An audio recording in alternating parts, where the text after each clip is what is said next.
What's going on, guys? Hope you're having a good day, and I hope you're having a good week. As always, I want to talk about Mitt Romney, George W. Bush, and Colin Powell. It seems like they're all turning on President Trump as Republicans. We're going to talk about it. Is it significant?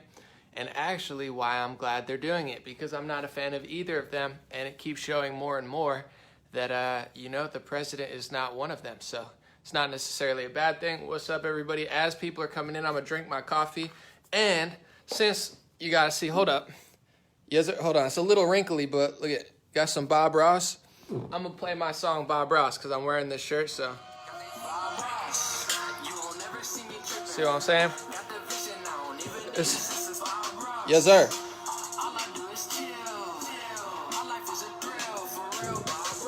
That's what I'm talking about. Young Robert Ross in the house. How we doing?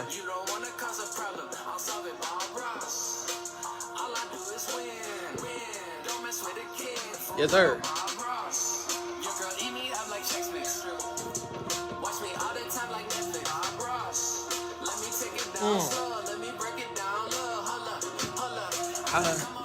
Mr. Rob Ross, let's go.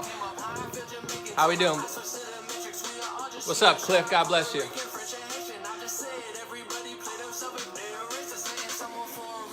Anybody else got a coffee? You got a water?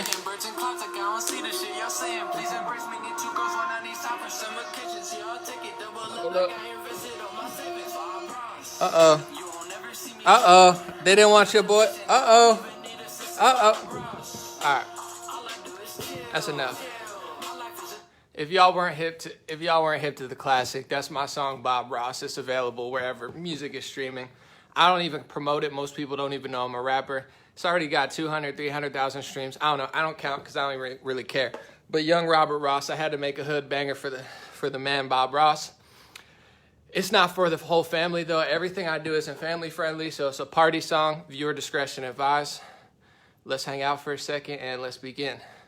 Alicia, what's going on? That's your song then. Bob Ross is amazing. So, side note, the reason I made that song is because I found out Bob Ross was like in the Air Force or one of the branches of military. He was a very hardcore guy. And then when he got out, he said, I'm never going to scream again. And he became super chill. I just thought that was so hardcore because he's so gangster. He's so hardcore that he was just like, I'm going to paint birds and shit like that. That made me feel like myself. That's why I was like, I'm Bob Ross. I'm obviously not Bob Ross, but a feel-good song. See what I'm saying? You feel it? Uh-huh. Bob Ross. Bob Ross. Yeah, I used to be a savage. You don't want to see me panic. You would rather see me lay low in a hammock because I've had it on this planet. Hey, like that. All right, let's calm down. It's not one of these streams. Sorry, I got carried away. Listen, I put on a Bob Ross shirt and I just got a little too worked up. I apologize. I just saw the shirt and I went crazy. I apologize. What do I think about the Libertarian candidate, Joe Jorgensen? I don't know. I don't know much about them. So, it's a woman, right? I heard a woman won. I got to check it out. Can you please leave this stream up so I can watch later? Yeah, I think I'm going to leave this stream up for probably like 48 hours. But that's going to involve us. Let's stay calm. You get what I'm saying? We got to stay calm. We can't get crazy because if we start getting crazy like this, I'll have to take the stream down. If it starts getting a little, you could blow up on, you know what I'm saying? So we got to chill out. And if everything goes well, I could leave the stream up. If we get too crazy, I'm going to have to take it down. So let's calm down, okay? This is like 3/4 full. I'm going to probably waste it because I'm going to start talking in a second. But anyway, let's get into it. We got Mitt Romney, as I like to call baseball Mitt Romney. Very childish. George W. Bush, son of George Bush, the Bush dynasty. And Colin Powell. It reminds me of, I hate to start off on this note, but it does remind me of the Chappelle Show skit where he says, I don't know if you guys have seen it, with Clayton Bigsby. He says, Colin Powell, condolingus rice. Condolingus rice sounds like a dang Mexican dish. See, I was trying to calm down this stream, but if you know what I'm talking about, it's hilarious. It's just a Chappelle Show skit where he says, Colin, Every time I hear Colin Powell's name, I think of that Clayton Bigsby skit. It's a problem. Anyway, if you don't know what I'm talking about, you lost out. If you know what I'm talking about, it's pretty funny. Anyway, Colin Powell, George W. Bush, and what's his name? Mitt Romney. They're all looking like they're gonna, turn against the president. Mitt Romney was out in the streets with the Black Lives Matter crowd because Mitt Romney really cares. I mean, that's why he's out there. I mean, he just loves you guys. He loves the black community. He loves activism. I mean, come on. Who loves black people more than Mitt Romney? It's nice to see him out there really showing his true colors. But overall, jokes aside, I'm not quite sure any of these people really care about anything besides what they've really done in their life. So when it comes to Colin Powell, I'm going to read.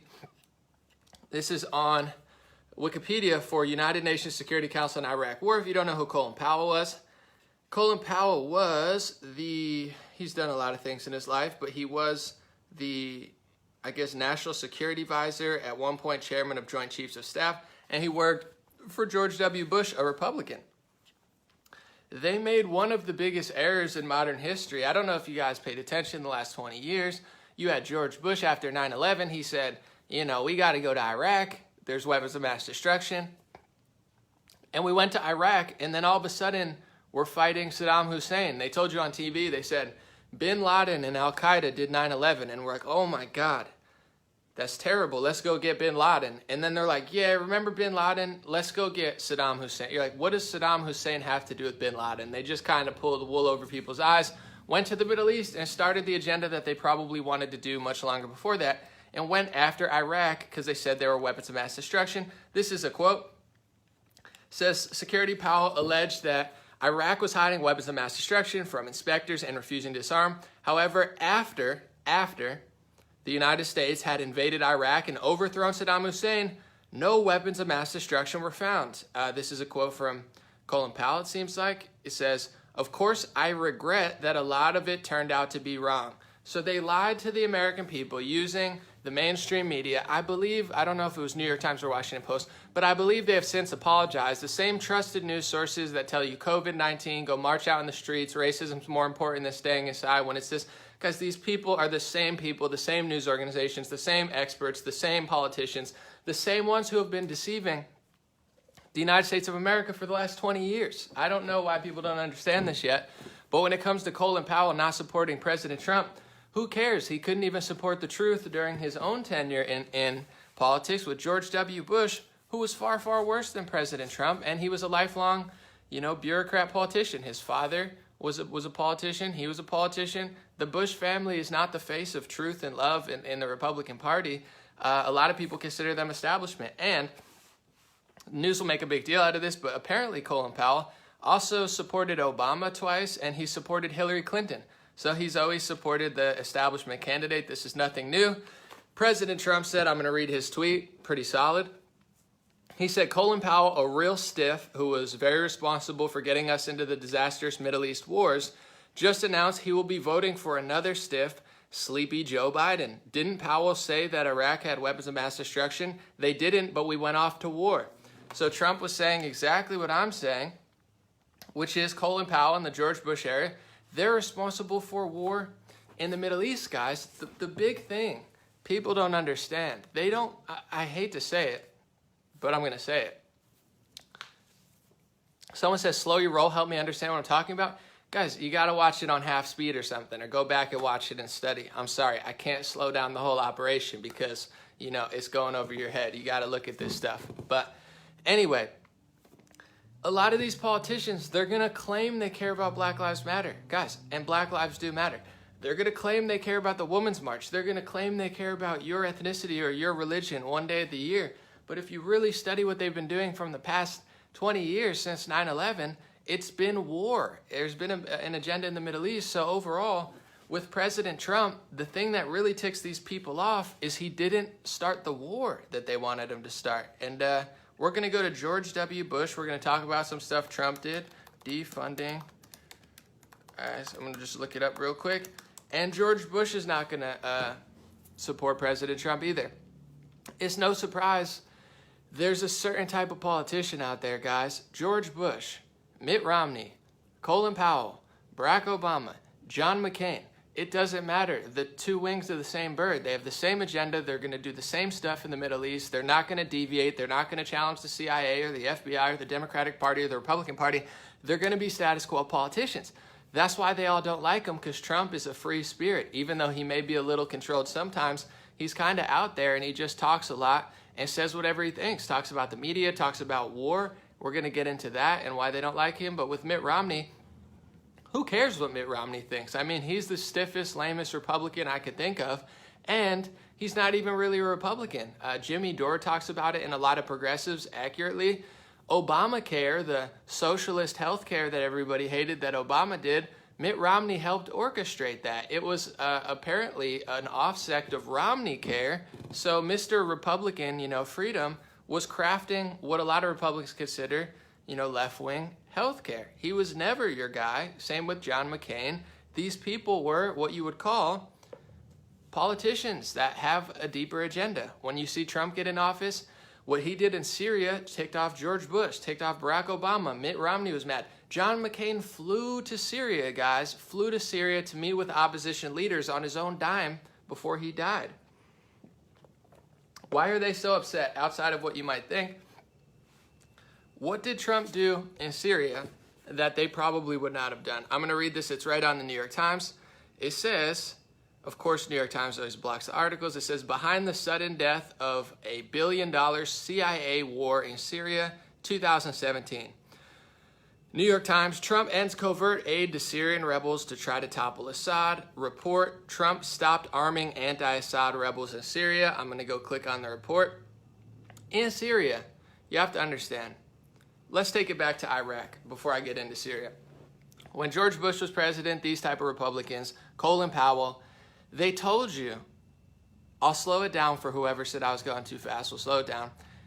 When 9/11 happens, who did 9/11? Who did they say did 9/11? Al-Qaeda. Who is the leader of Al-Qaeda? At the time, Osama bin Laden. Do you guys remember that? I remember it very thoroughly in my early 2000s. Al-Qaeda, Al-Qaeda, Al-Qaeda, bin Laden, we got to go get bin Laden. Most people don't know. They perceived him on television and in conservative circles that bin Laden was just some random guy hiding in a cave. People would make jokes about him because of his ethnicity and religion. If you Google and look up Osama bin Laden, he's from one of the richest Saudi Arabian families in the Middle East, in Saudi Arabia. He's from a $1 billion family, a conglomerate family that does stuff in oil and construction. They're a very, very wealthy family. So when they told you that bin Laden was just hiding in a cave somewhere, why would a billionaire be hiding in a cave somewhere? Do you think Jeffrey Epstein would be hiding in a cave? No, he's hiding probably in a mansion. I could actually find you a clip. You know what? We should probably, I won't get it now, but there's a clip of Trump saying he's probably in a mansion in Pakistan, and that's ended up where they found him. So they fed you this lie that bin Laden was just some random guy operating Al-Qaeda, and we need to go to the Middle East to kill Al-Qaeda and bin Laden, the people who did 9/11. So we went to the Middle East, and one of the first things we did, guys, they never really went for him right out the bat. One of the biggest things they did in Iraq, in the Middle East, was go for Iraq. Saddam Hussein has nothing to do with bin Laden. They're not the same people. They're not from the same country. They don't lead the same people. The president or the leader of Iraq and the leader of a terrorist organization with rich Saudi parents has nothing to do with each other. But most Americans are not that cultured. They don't know the difference between Iraq, Syria, Saudi Arabia. How would you if you've never been there? You only know what you hear on television or in school.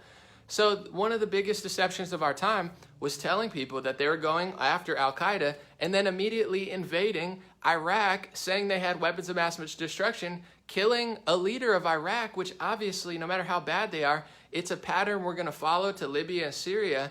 They invade a country, probably illegally, say they do something that they're not really doing, kill the leader or try to kill the leader, and then screw up the country. What happens in Iraq? It's a weird area. Iraq, Iran. A lot of stuff going on. But if you take out a leader, in many cases, you destabilize the region. And one reason I have little sympathy for a lot of, Republicans who are going after Iran now, if you never did anything to Iraq with the Bush administration, Iran might not be that big of a threat because Iraq kept Iran in check, and Saddam and Iran had a different relationship. And you take out Iraq, Now Iran probably got more power. So these type of moves always backfire, and then we go for the next move. So if you're following me, I don't really care that George W. Bush and what's his name, Colin Powell, Condoleezza Rice now, Colin Powell and George Bush, who cares that they don't like Trump? I know why they don't like Trump. It's because they have a specific agenda for America and for the Middle East and for constant war and for constant, no matter if you're Democrat or Republican, you follow the script. You start this war, you fund these people, you do this, maybe you do cut taxes or something, but it was never really that big of a difference. So naturally, they hate him. So the people with blood on their hands and a failed or at least phony, agenda in Iraq, Colin Powell and George Bush, who never get charged, who never get investigated, who never get scrutinized. They just did that in the early 2000s and no one said anything. What happens when George Bush goes on television, guys? George Bush, the same guy that brought you into Iraq, started a war, killed a leader of a country, said there were weapons of mass destruction, turned out to probably not be true. He gets to paint on Ellen DeGeneres. She says, oh my God, Bill, George Bush is so cute. He's just a painter, and he is a funny guy. He's like, haha, I paint pictures of myself in bathtubs and stuff, and it's kind of weird, kind of funny. You're like, what's wrong with this guy?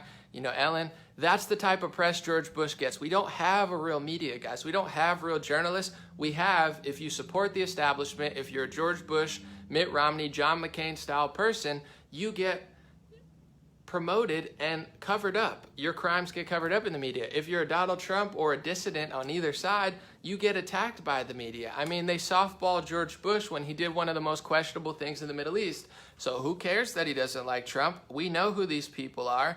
They don't like the president. We're going to get into why in a second. Now, let's get into the Obama administration with Hillary Clinton as Secretary of State, people that it seemed like Colin Powell supported. And these, the George Bushes were very silent during that era. They didn't seem to have a problem with what they did. They went into Syria and Libya and did a very similar thing that we saw in Iraq. George Bush, Colin Powell, and his little crew, Dick Cheney and such, decided to invade a country off of a fake pretense or something that they couldn't prove to do something that had nothing to do with Osama bin Laden.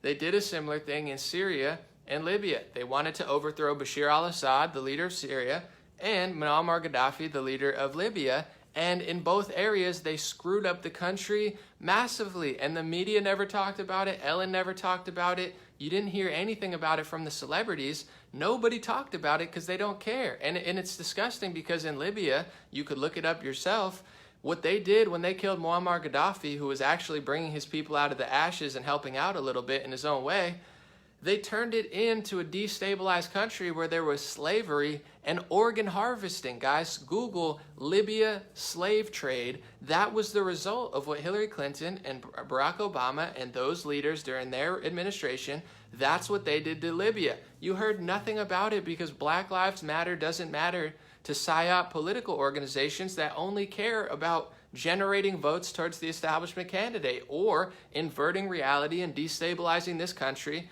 for this communist Marxist agenda that has nothing to do with Black American success. I was talking for 3 months how locking inner city people into their houses, not letting them go out, not letting them go to the gym, go to their job, keeping them inside, how that was a death sentence for a lot of Black Americans. Everybody was massively silent because Colin Kaepernick and LeBron James told you to put on a mask and stay inside. It's all corporate driven, guys. These people have no brains for themselves. They just followed the herd. Meanwhile, one of the biggest crimes against humanity in the modern era, there's many of them, was what the Obama administration with Hillary did in Libya. It's disgusting. They killed the leader. They funded rebels in that country and left slavery. You want to talk about slavery from the 1800s and 1700s? What about slavery in 2018 that no one talks about that was created by, a Democrat regime, and it probably would have been created by a Mitt Romney too, because there's not a big difference, and John McCain. And I know this because when you go to Syria, now we're going to get into Trump and why they hate him most likely. When you get into Syria, they tried to do the same thing in Syria. They funded rebel groups. They funded jihadists, Wahhabist terrorists. While they tell you on television that they're fighting them, we're fighting the radical Muslims. No, I could find you clips of Hillary explaining how from Reagan, on, they were, both parties, funding these radicals to fight proxy wars against their enemies like Russia in the Middle East. So they know that they did that. It's just people aren't, I guess, wise enough to go back and do the research and find it out. So anyway, in Syria, they're funding groups to try to overthrow Syria. And that's why I'm so ticked off about what's happening now, because I've studied this for like 3 or 4 years. And the way that they did it in Syria was open borders. They didn't close up their borders. Protests turned into riots. And then they used those riots as justification of a civil war to then invade and send forces in. And they turned Damascus and other really nice cities, or at least pretty nice cities, into war zones, just destruction, chaos, bombing. It was horrible what happened in Syria. Now we're going to get into exactly why they don't like President Trump. This is an Axios report. It's also in New York Times and such. When Trump got into office, he vowed to be, and I hope people listen because this is on the ballot this year as well. He's not perfect. He does a lot of stuff I don't agree with, but there's a huge difference between him and a Colin Powell, him and a George Bush, him and a Mitt Romney, him and a Biden and a Hillary Clinton. And I'm going to tell you, he's not perfect in the Middle East, but this is what he did on July 19, 2017. Hillary Clinton, in the debates, she vowed to do a no-fly zone in Syria. She had a hard line on Syria. Trump was the opposite. He said what many progressives and socialists, communists, leftists, and right-wingers, far right to moderate right, what a lot of people have wanted, peace activists for decades, get the troops out of the Middle East. Get them out of Syria. Stop dropping bombs in Libya. Leave these people alone and stop killing leaders and leaving power vacuums for slavery. Pretty simple request. This is why a lot of people voted for Trump, his anti-regime change policy. And regardless what you want to say, he's not perfect. He did live up to it. And nobody gives him credit for this on the progressive left because they're too pure. You know, they're purists. But there is a difference between a him and a Biden and a Hillary. Axios from July 19th, 2017, report Trump to stop arming anti-Assad rebels in Syria. How do they overthrow Syria? How did they overthrow Libya? They don't do it themselves most of the time. They fund rebel groups, and if you get to the core of who these rebel groups are, they're not good people. They fund rebel groups to do their dirty work for them. In Axios, it says, Trump is ending the covert CIA operation to arm and train anti-Assad rebel groups in Syria, the Washington Post reports. This program will end over a period of months, officials said, why it matters, and then they get into it. Trump cut a multi-billion-dollar CIA operation to fund rebel groups in Syria who were attacking Bashar al-Assad. Why is that important? Multiple reasons, but you have to understand, guys, in Syria, they told you that they're fighting ISIS. There's a reason ISIS was growing during the Obama administration. Al-Qaeda, ISIS, al-Nusra, they were taking over major cities in Syria, and on the news every day you saw ISIS is taking over Syria, ISIS is taking over Syria. It was the biggest threat besides North Korea. ISIS, North Korea, ISIS. That's all CNN talked about during the Obama administration. Why was ISIS so powerful? They don't even have a good air force, if any air force at all. Do they have do they have ships and stuff? They're not a very advanced army. I mean, you see videos of them with like axes and stuff. They're not advanced. They were getting away with it because we weren't really fighting them, guys. They're fighting Bashar al-Assad. They're fighting Syria and whoever's working with them, Russia and Iran. And we're funding rebel groups to fight the people fighting ISIS. So you have a three-way war. It's really a bigger war. But you have the United States rebel groups attacking, Bashar al-Assad in Syria. You have Bashar al-Assad of Syria attacking ISIS and attacking the rebel groups. You're pretty much either directly or indirectly, supporting the terrorist organizations. And then you have Iran and Russia. It got a mess. But we were not helping, and this was Trump's policy that he ran on. He's not trying to help Russia. He's certainly not trying to help Iran. He doesn't like Syria, but he's like, I see where this is going. Let's pull our money out and stop funding this war. He did it. No one gives him credit. You could search it. I'm going to look again. It's in New York Times as well. Behind the sudden death of $1 billion secret CIA war. Trump, and I'll find another clip for you. There's a reason they all hate Trump, guys. It's not because he's mean. It's not because he's racist. It's not because he's 6 ways. Hold on one second. I got to get this clip for you guys real quick.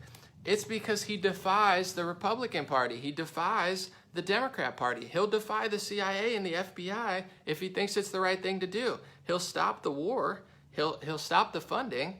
He doesn't care if it's what Mitt Romney wants, Colin Powell wants, and George Bush wants. And people like Chuck Schumer warned Trump years ago what happens if he did what he did, which is defy the intelligence communities or disagree with what people consider The deep state. What does deep state mean? It's a government that you don't vote for. You don't vote for Fauci. You don't vote for the head of the CIA and the FBI. You could fire them, I guess, if you're Trump. But overall, that's what people consider. There's certain people in government, and there's certain people in media, and certain people in this country that have a lot of power and control over stuff that don't like to be told no. They want a Romney, they want a McCain, they want an Obama, they want a Bush, they want a Colin Powell, because those people will fall in line. Trump won't, and they threaten him multiple times. Here's a... You take on the intelligence community, they have 6 ways from Sunday at getting back at you.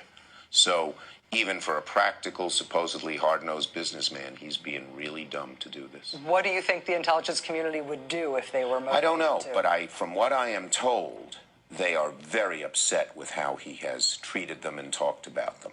And we need the intelligence community. We don't know what's going. Look at. You take on the intelligence community, they have 6 ways from Sunday at getting back at you. So even for a practical, supposedly hard-nosed businessman, he's being really dumb to do this. What do you think and this is not the only thing. There's a reason McCain, the Romneys, the Bushes, the Powells, it's not a bad thing that these people don't like the President of the United States, guys. He's not listening to them. And regardless, there's 2 options, because I'm honest.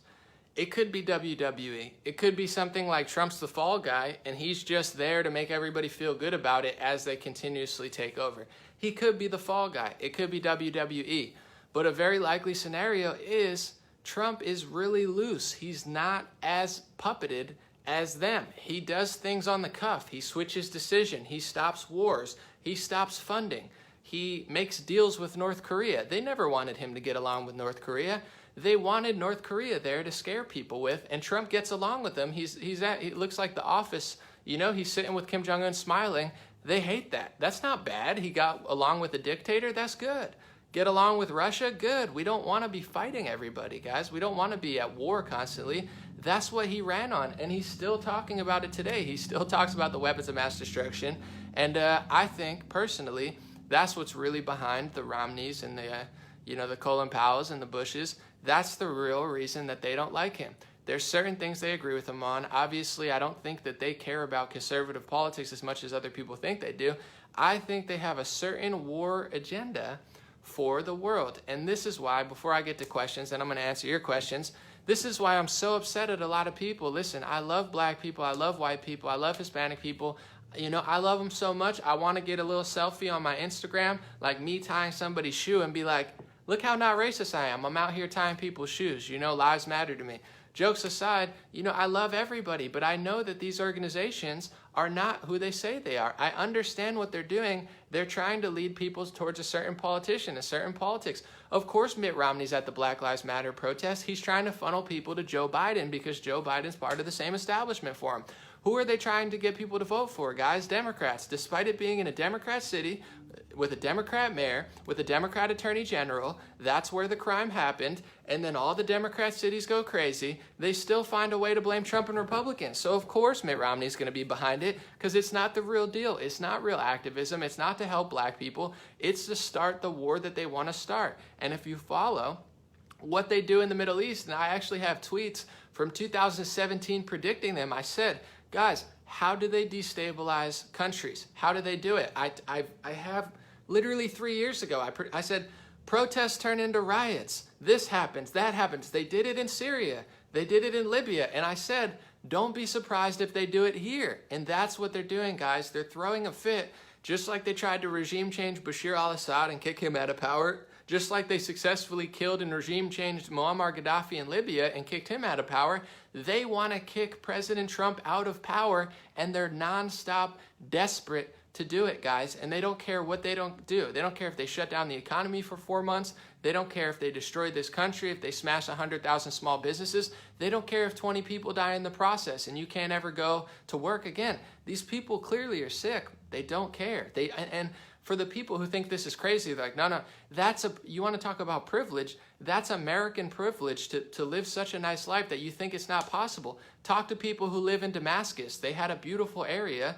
Christians think it's like super Muslim or something. It is, but they also had a lot of Christians, It was a peaceful area relatively, until, people came and it turned into a war zone. It happened there. It happened in Libya. It's happened all over the world, and they're trying to bring it to Europe and America. And I'm sorry who's feeling this hurts or who doesn't want to think it, but why would these people care about you? If they test certain medications in Africa, why wouldn't they do the same medical agenda here? If they'll do it in Syria and Libya, you think they love black people in America more than they love black people in Libya? Absolutely not, guys. They'll just use any group to hide their agenda behind. And why is it convenient to do that? Because if they just do it behind Mitt Romney, people are going to be like, look at the old white Republican trying to convince us to do this. But if you hide it behind a black activist group, if you try to fight back against their little communist, bipartisan takeover, then they say, it's racist to disagree with me. They're just using people as a shield, just like they do the Women's March. Has nothing to do with all women, has nothing to do with all people of that ethnicity,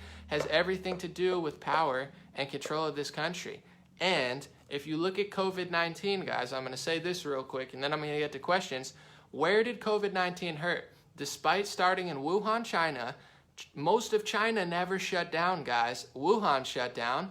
Most of China opened much, much earlier than we do. So a virus that starts in China, that barely spreads to China, that barely spreads to Japan, that barely spreads to the Koreas, that barely spreads to Asia, that seems to hit the hardest, Italy, Spain, Europe, and the United States of America, guys. Where did it hit the hardest? Mexico and South America didn't get that affected. It hit mainly Europe and America. Where are these protests happening, guys? What countries? Mostly Europe and America. The powers that be have an agenda, guys. It's not to save, minorities in America. It's to destabilize certain countries. And they're doing it. They did it for 4 months with the shutdown. And then the same people who told you to stay inside then told you it's a public health risk to not protest. Now, if you protest, it's a health risk. And now, if you don't protest, it's a health risk. These are the same people. I'm working on a video tonight. It's going to be out in the morning about the COVID-19 thing. I've been talking about it for 3 months, and they all just did a flip, and now all of a sudden they agree with me when it's convenient to agree with me. These are twisted people.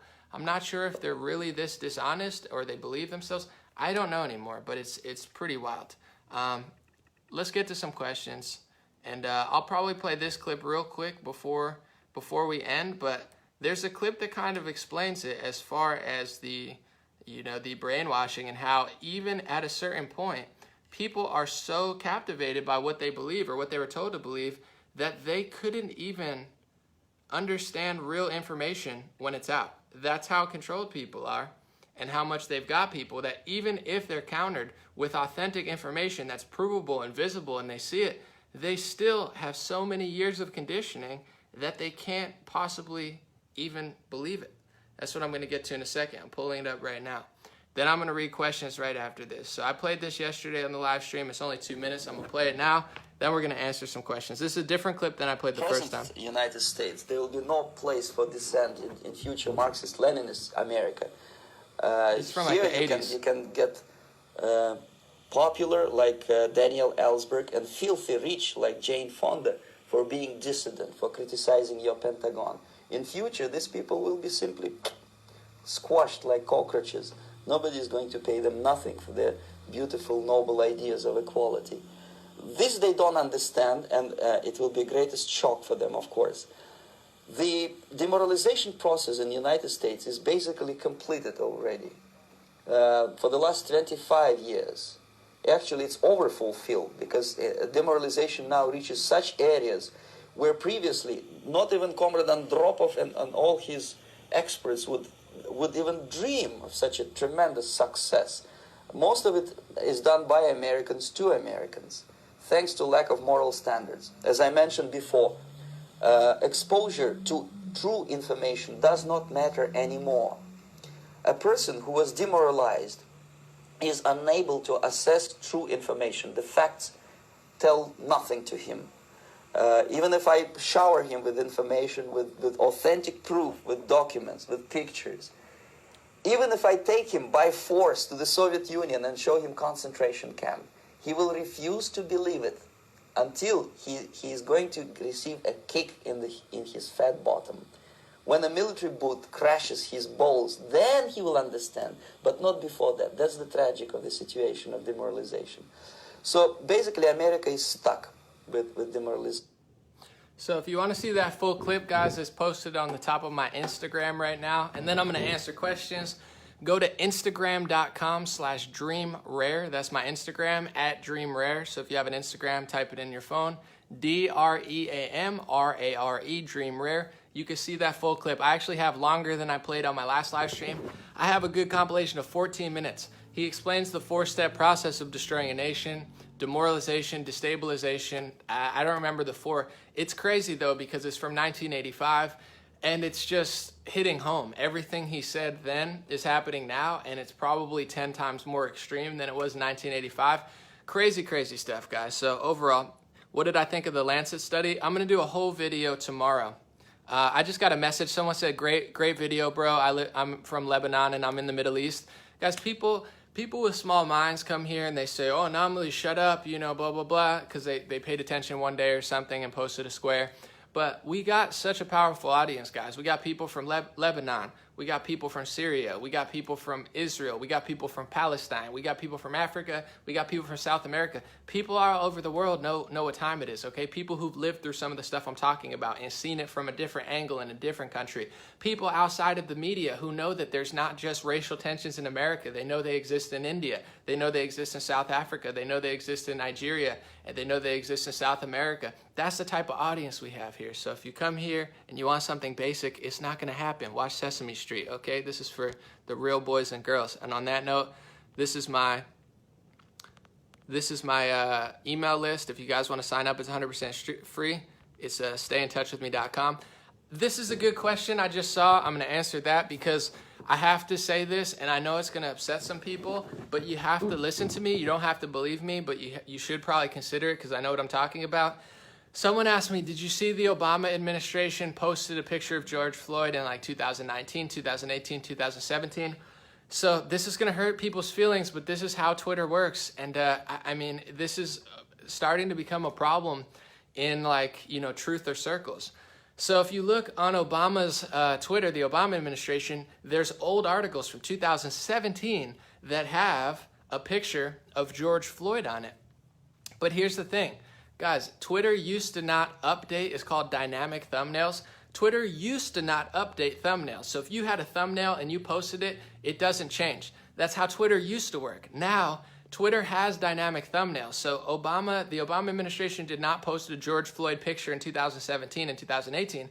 What they did was they changed it in their metadata on their website now, and that's how Twitter operates. I know this because it happens for me. When I used to post a YouTube video or a Facebook video and I didn't have the right thumbnail, that wrong thumbnail would stay there no matter if I changed it. Now what happens is if you change the thumbnail, Twitter will eventually update your thumbnail on Twitter. That's a fact, guys. And I know it sucks because the QAnon poster is telling everybody that it's not true.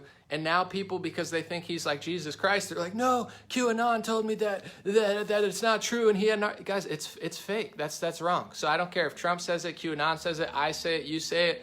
Learn how metadata works, learn how dynamic thumbnails work, learn how Twitter works. I know for a fact that Twitter does update it. So it's fake news that Obama posted a George Floyd picture in 2017.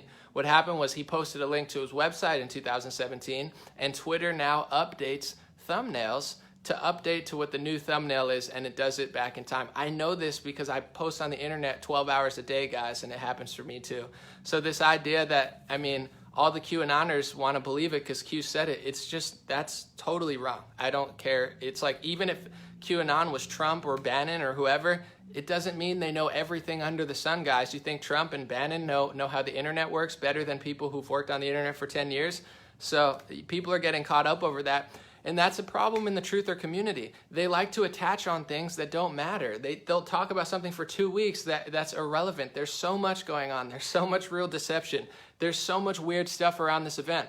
Why would you spend a week talking about a thumbnail thing that you don't even understand how it works? So that's the truth about how thumbnails work. And I'm sorry that that's controversial.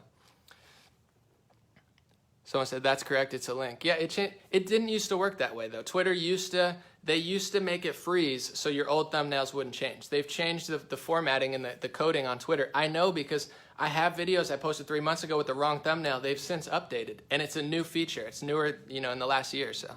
Yeah, you're welcome. All right, let's get to some questions. Someone said, do I have new music? I'm working on a new song. I'm going to be on a song with Bryson Gray and Zuby soon, but I'm in the field where I'm just doing what I want to do. You know, I don't feel pressured to do anything, so I drop a song when I want to, but I enjoy my life and just kind of go with the flow. Someone said G. Edward Griffin was the interviewer. Yeah, the Yuri G. Edward Griffin interview, one of the best interviews ever, for sure. It's amazing.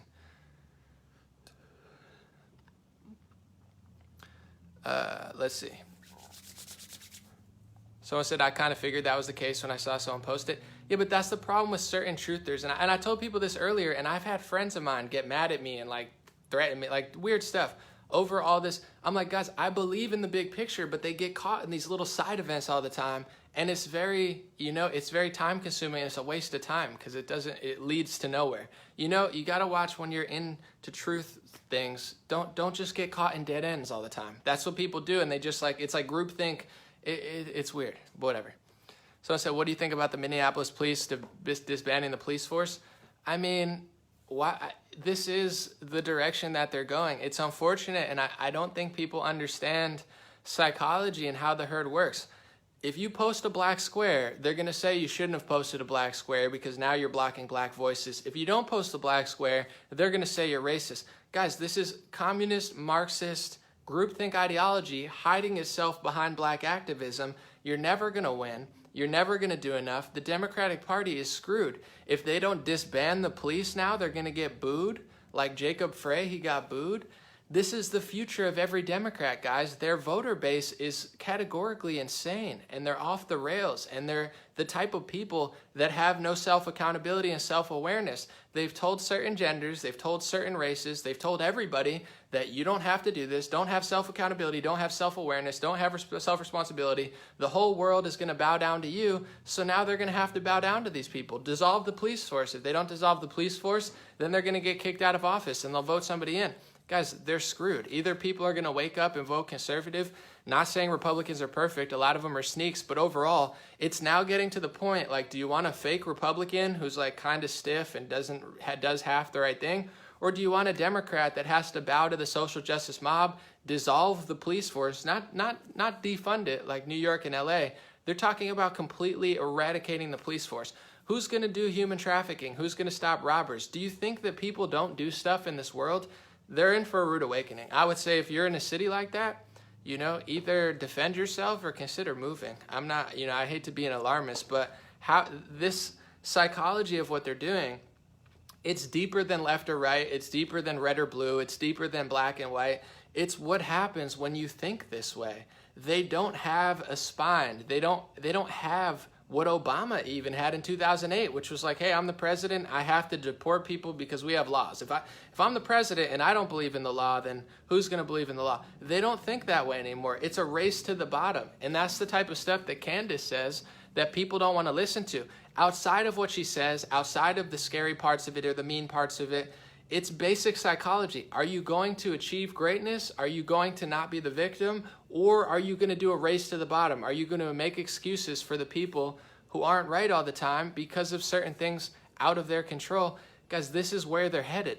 Nothing's going to work on the left wing anymore. And I'm not saying I like the right wing. To me, the left-wing politicians and the Democrats, they bow to the left-wing social justice mob because they've set this precedent. Women, you know, black, Muslim, whatever, they have like a sect of like, if you're this type of person, I have to listen to you, and if I disagree with you or challenge you, it's racist or whatever. So they just keep falling and falling, and like Jacob Frey, he's pandered his whole life.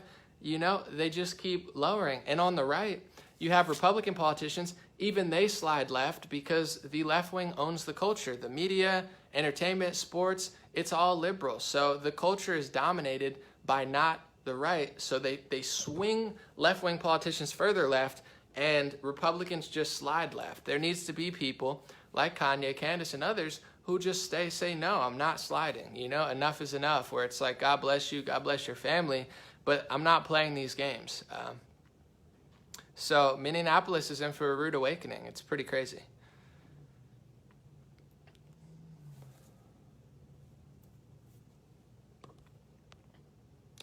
Someone said black people say Candace doesn't come from where they do. I mean, in general, at the end of the day, there's going to be people who agree and disagree. But this idea that, you know, you're not a certain race if you think a certain way is part of the trap. So if you know, if you say what they want you to say, they say that you could be your skin color. If you don't say what they want you to say, they say that you can't be. It's kind of a trap, you know? It's the same with on the white side. They shame you and say, you're racist or if you don't post what I want to post. It's like, listen, I've been studying this stuff for 10, 15 years. You posted one black square one time on Instagram, and you think you're Martin Luther King? You're going to shame me into believing in your agenda when I know way more? It's like, I just don't buy into it. I don't know. It's like, who cares what they think or say? Everyone's going to have an opinion. People are going to say, you're not from here. I don't agree with you. It is what it is. Someone said even Fox News was not fighting the good fight today. Guys, besides like Tucker Carlson, Fox News is going down the drain, guys. It's all corporate news. It's mostly controlled. It's flying left wing. It's same with even the Republican Party. They're getting overrun. They're going to be. If you listen to the Yuri thing, go to my Instagram at Dream Rare. This is the future. This is why we need somebody to push back against it, because it's not about Black Lives Matter. It's not about left wing. It's the ideology of what happens when you let a communist Marxist type style take over. They don't allow dissent. What is Fox News, regardless of if you like it or not? Fox is the one news network that swings right. CBS left wing, CNN left wing, MSNBC left wing. And the difference between Fox and CNN, even though I don't really like either of them, is CNN is 100% left wing. They don't have any sort of opinion that goes against them. They have fake Republicans who say what liberals say. On Fox, that's not the case. You have Donna Brazile, who disagrees with Republicans all the time. You had Shep Smith. Half the network is left wing. So you have, mostly 5-6 corporations that are all left wing, one that's half left wing, half right wing, but has a Republican skew. And they want to dissolve that to have 100% control of the television. And this is what they want in society. If you don't agree with them, you get fired. If you don't agree with them, you can't be an owner. If you don't agree with them, you're not welcome here. This is what's going on, guys. It's never going to get easier to stand up for yourself. And now would be the time, because even though it seems ugly and bad, you're still free to say what you want to say. If you look at other regimes, you go back to World War II, you look at Germany, you look at Russia, you go to modern era, you look at China, you look at other places that are similar. You don't have the luxury or the option to speak out. So although it looks bad now, it's never going to be better than this. We're still America, and they're trying to change that. And if you don't understand what's going on isn't about what they say it is, I'll give you another example. I saw recently, they're getting rid of the gun in Elmer Fudd in Bugs Bunny. They're getting rid of the gun, changing history, redrawing the cartoon so there's no firearms. Guys, the George Floyd, Derek Chauvin death didn't involve a gun. It involved his knee, and other things. But anyway, it had nothing to do with a gun. Nothing to do with the gun. They're pushing a gun control agenda. They're telling Black America that they're being hunted, even though if you look at unarmed police deaths, it's a very small number. And then they're saying you're being hunted by the police. We need to defund the police so they can't have weapons, but you can't have weapons either. Now we're taking weapons out of the hands of Bugs Bunny. Because it has nothing to do with what happened in Minneapolis. Has nothing to do with the leadership, all Democrat. Has nothing to do at all with Black lives. They have a certain agenda to push. They've done this in Libya. They've done this in Syria. They did it in Iraq. They did it in Ukraine. They've tested stuff in Africa. And now they're bringing all that stuff here. It doesn't matter that it doesn't agree. Everything is opposite day for these people. They have no spine. They have no common sense. They have no morality or integrity. The same people that said if you go outside with 3 people to work out and exercise, which is good for your health, you're going to kill your grandma, but you can protest with 10,000 people in the streets because I think it's racist not to. These are Johns Hopkins University professors saying this type of stuff, guys. It's a crazy world.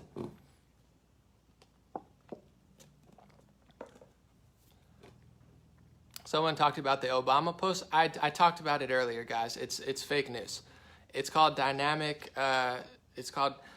Dynamic thumbnails. It's in the metadata in Twitter. Everybody, you can find out for yourself. If you change the thumbnail on your website, it will go back and retroactively change it. It works for everybody. The QAnon people are lying, guys. I'm sorry. They're clinging on to what he said, which is just provably not true to anybody who understands how metadata and Twitter works right now. So it's a waste of time. It's a dead end of a theory. It's a total, alleyway that leads to nowhere. Stop talking about it.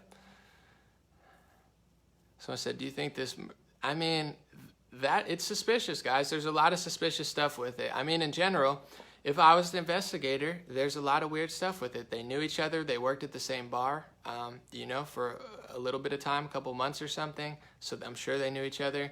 I'm seeing pictures now where Floyd is hanging out with Chauvin's daughter in a picture. And also, I don't know if that was real or not. I got to look into it. But also, you could look up fake bills. What they were saying, he had a fake bill. There's some whole money laundering scheme like 3 or 4 months ago in Minneapolis. This could be a bigger picture. It's not like these people didn't know who they were. So this is like anything, guys. People don't care. They're not smart enough to get to the core of it. 9/11, it was Al-Qaeda. Let's go kill Saddam Hussein. Al-Qaeda and bin Laden have nothing to do with Iraq, but nobody cared. Las Vegas, this 165-year-old guy knocked out 2 windows across a suite and killed 150 people, and now he's dead, and let's, Ellen DeGeneres, and then move on. No one cared about it. Biggest mass shooting in modern U.S. history. Nobody's smart enough to get to the bottom of it. Our culture is filled with sheep and zombies and politicians and celebrities and news sources that cover up the truth and just carry water for the world's worst people, so they'll never get to it. So do I think the death was sketchy? Obviously, but are people going to look into it? No, they've already destroyed half the country. Now it's going to Japan and, Europe, and these people are marching. It's a total setup, guys. It's a total media-driven, elite-driven, fake populist march. It's their march. Yellow Vest, not their march. Hong Kong protests, not their march. This is their marches. You're marching for the world's worst people. You might as well slap a, it's the fakest, dumbest situation. Oh, sorry.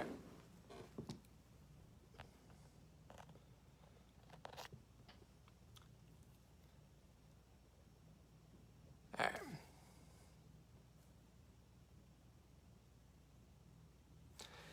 Someone said, listen, I'm not going to start a theory that I can't say, but all I'm going to say is nothing about it really makes sense. And if you really use your brain, you have a Democrat mayor with Hillary Clinton socks, Jacob Frey. You have a Democrat attorney general in Keith Ellison, who's holding up an Antifa book, who is, the group that is now Trump is beefing with. He's saying they're doing all this stuff. So that's who the attorney general is, Democrat. That's who the mayor of Minneapolis.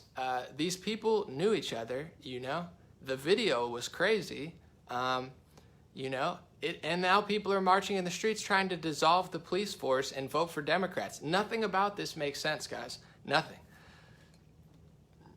And I think that police corruption is a problem in this country, but I'm sorry, the idea that police killing unarmed black people in this country is the #1 crisis, it's really not.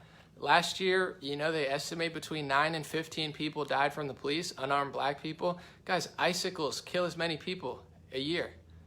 An average of 15 people die from falling icicles. Is this the modern crisis that they need to destroy, tear down Winston Churchill statues, take guns out of Bugs Bunny's hands in the commercials, and, board up Santa Monica so people can't, go to business after the government shut down businesses for 4 months?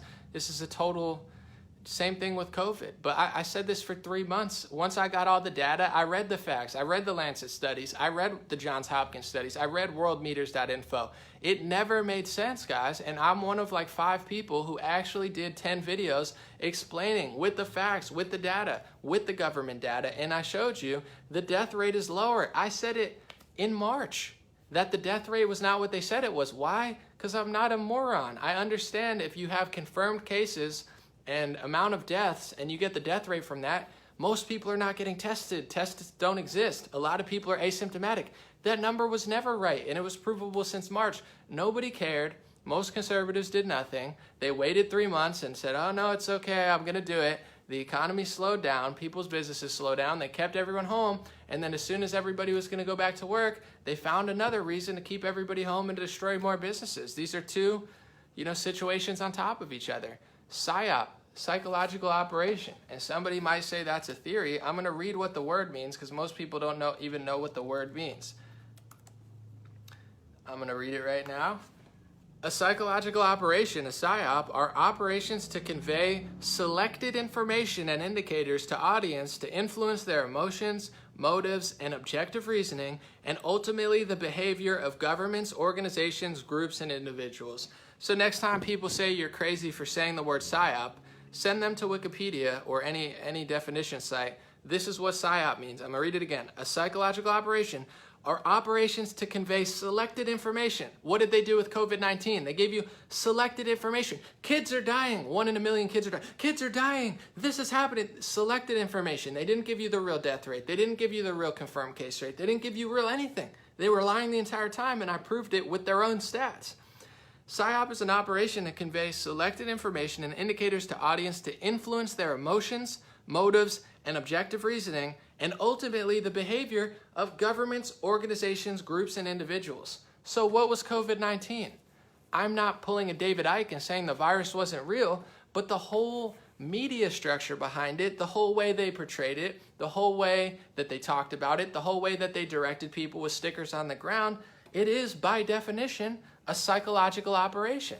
And now, what is this? When you have one person die in the streets, and you see it on video footage, and if you really calculate what a threat this is to the country, obviously it's horrible what happened, we all saw it, it's like 0.001% as far as the threat towards any community is minutely small. If you could take the smallest percentage and make it look like the #1 issue, not in the country, in the world, you can get Japan in the streets, you can get France, you can get Germany, you can get the UK to tear down their own statues, you can get United States cities to kill each other, kill cops, kill their friends, rob their own stores, destroy their own neighborhoods. That's a psychological operation, guys. These are two psychological operations on top of each other, even if you agree with everything. By definition, that's what the word literally means.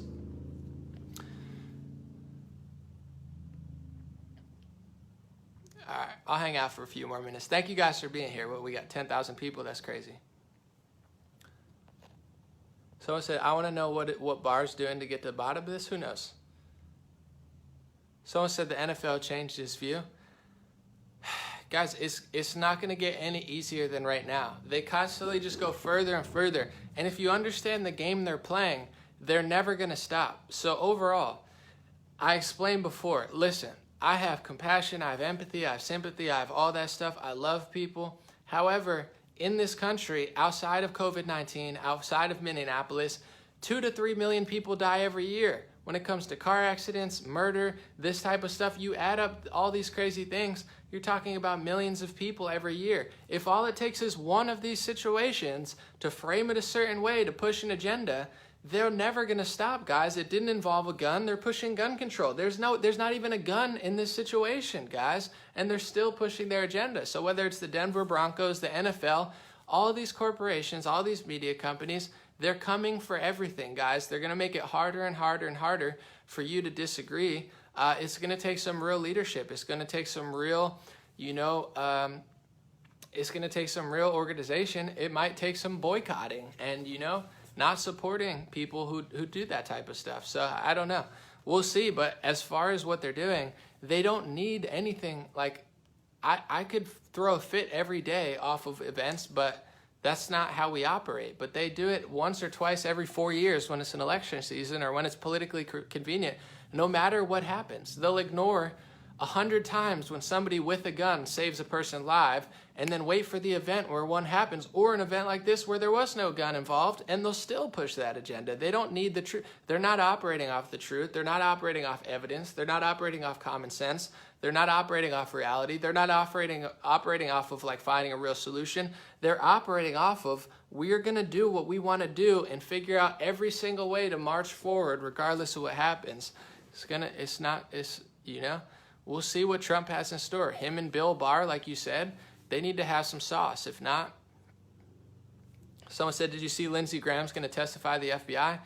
I do not trust Lindsey Graham, so I could really care less what he says. But overall, Lindsey Graham is not gonna drop the hammer. I can promise you that. Someone said Patriots are controlling the NSA. Maybe. Overall, there's a lot of good people. There's definitely going to be a moment when people fight back and, defend themselves, or at least try to shift the culture. We'll see.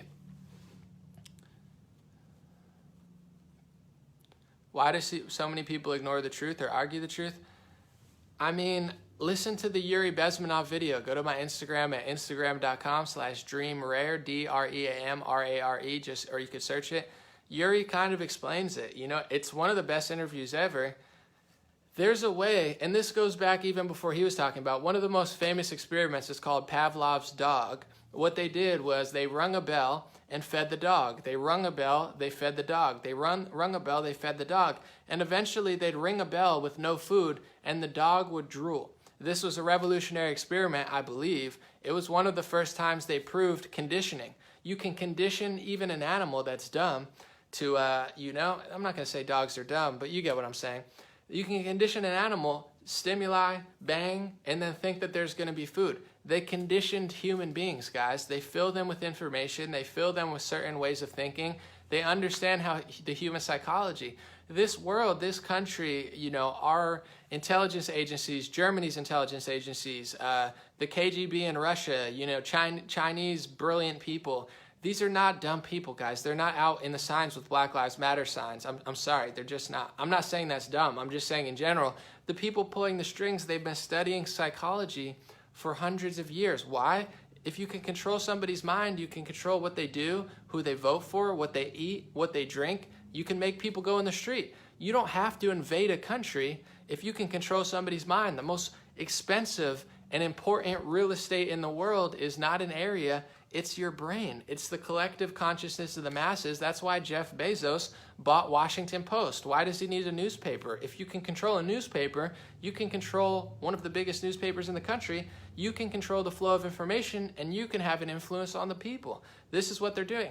China doesn't have to invade us. Russia doesn't have to invade us. Iran, Iraq, ISIS, Al-Qaeda, they don't have to invade us because we're already invaded. Guys, the attack is coming within, and it's even in politicians, it's in media sources. Either some of these people know what they're doing, but most of them, they're just brainwashed. They've been fed these lies in a certain pattern for decades purposely to think a certain way, where Yuri says, even if you're showered with authentic information, you won't be able to understand it. They've figured out a way to condition human beings to believe something regardless of how much evidence goes against it.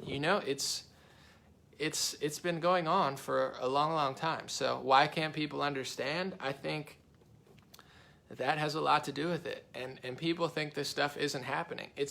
Read a history book. I mean, read World War II. We took 1,600 or so of the best, or most smart Nazi soldiers came to the United States under Operation Paperclip. We took their psychiatrists, we took their rocket engineers, we took their Nazi leaders. They didn't get executed or put on trial, guys. They went directly into the United States government. So they're not going to invade us.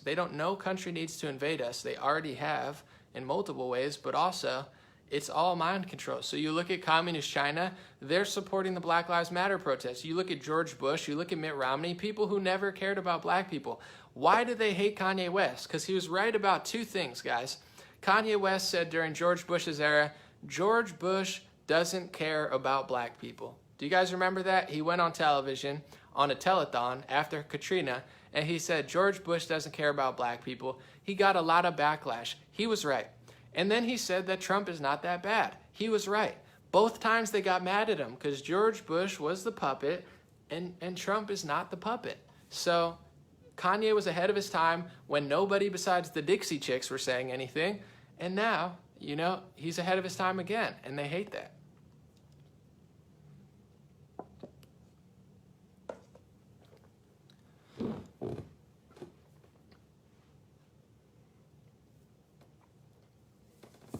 Any idea why some of us are immune to mind control? I don't know. Maybe instincts, maybe how much you watch stuff. I don't really know.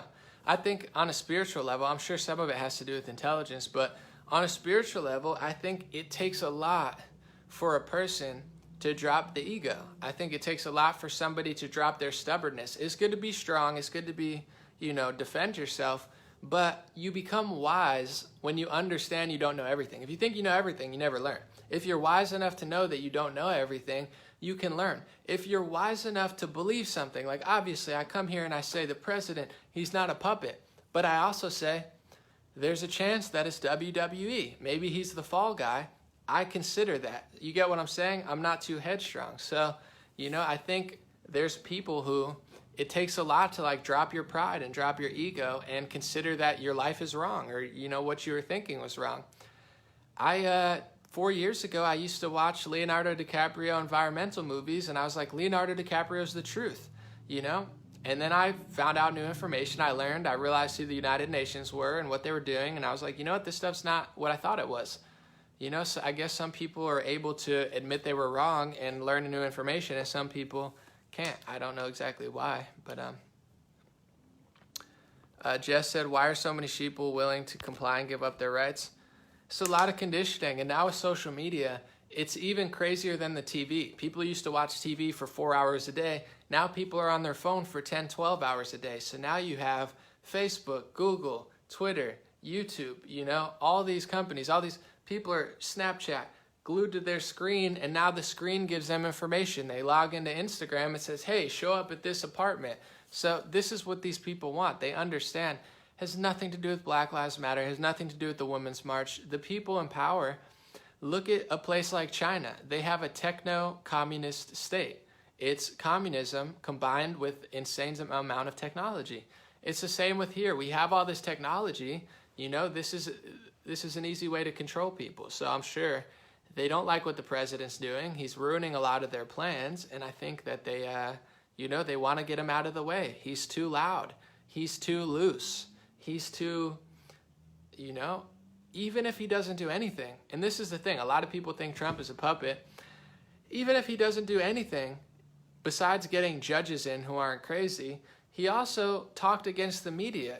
He broke the mental conditioning. We've never had a president really go hard at the media this way. I guess maybe Reagan did a little bit, but like Trump identifies, he calls them the enemy of the people.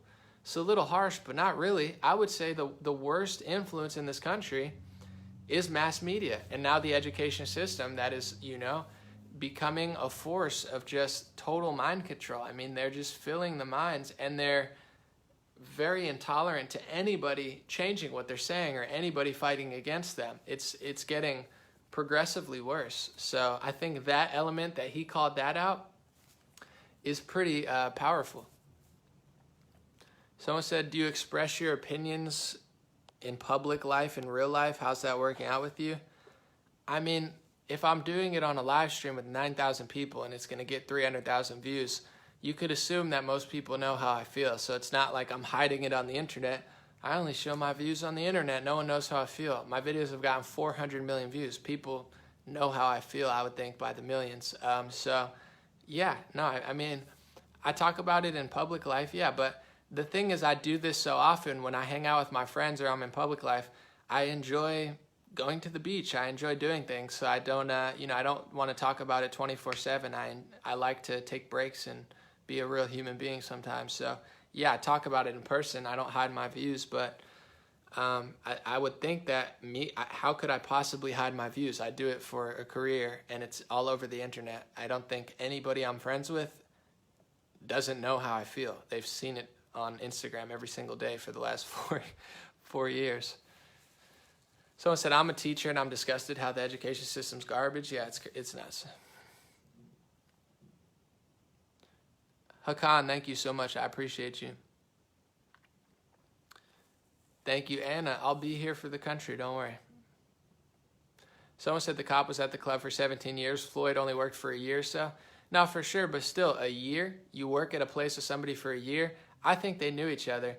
Here's the thing, though. People aren't like, I'm not saying this is true, but I'm gonna look it up. I'm gonna read about it real quick, and I'm gonna show you an angle. I'm not saying this is true, but if somebody was an investigator, it's money laundering, Minneapolis on fake bills. This is from Minneapolis and Minnesota. This is from January 26th. You ready, guys? $900,000 in counterfeit money seized at the border of northern Minnesota. Check this out. My buddy Israel Anderson, I follow him on Twitter. He kind of brought this up to me. This is from January. U.S. Customs and Border Protective officers seized $900,000 in a counterfeit U.S. currency discovered last month in a commercial rail shipment on the U.S.-Canada border in Minnesota. The agency announced during the examination, CBP discovered 45 cartons of possible counterfeit currency in the form of $1 bills with a total face value of $900,000, blah, blah, blah.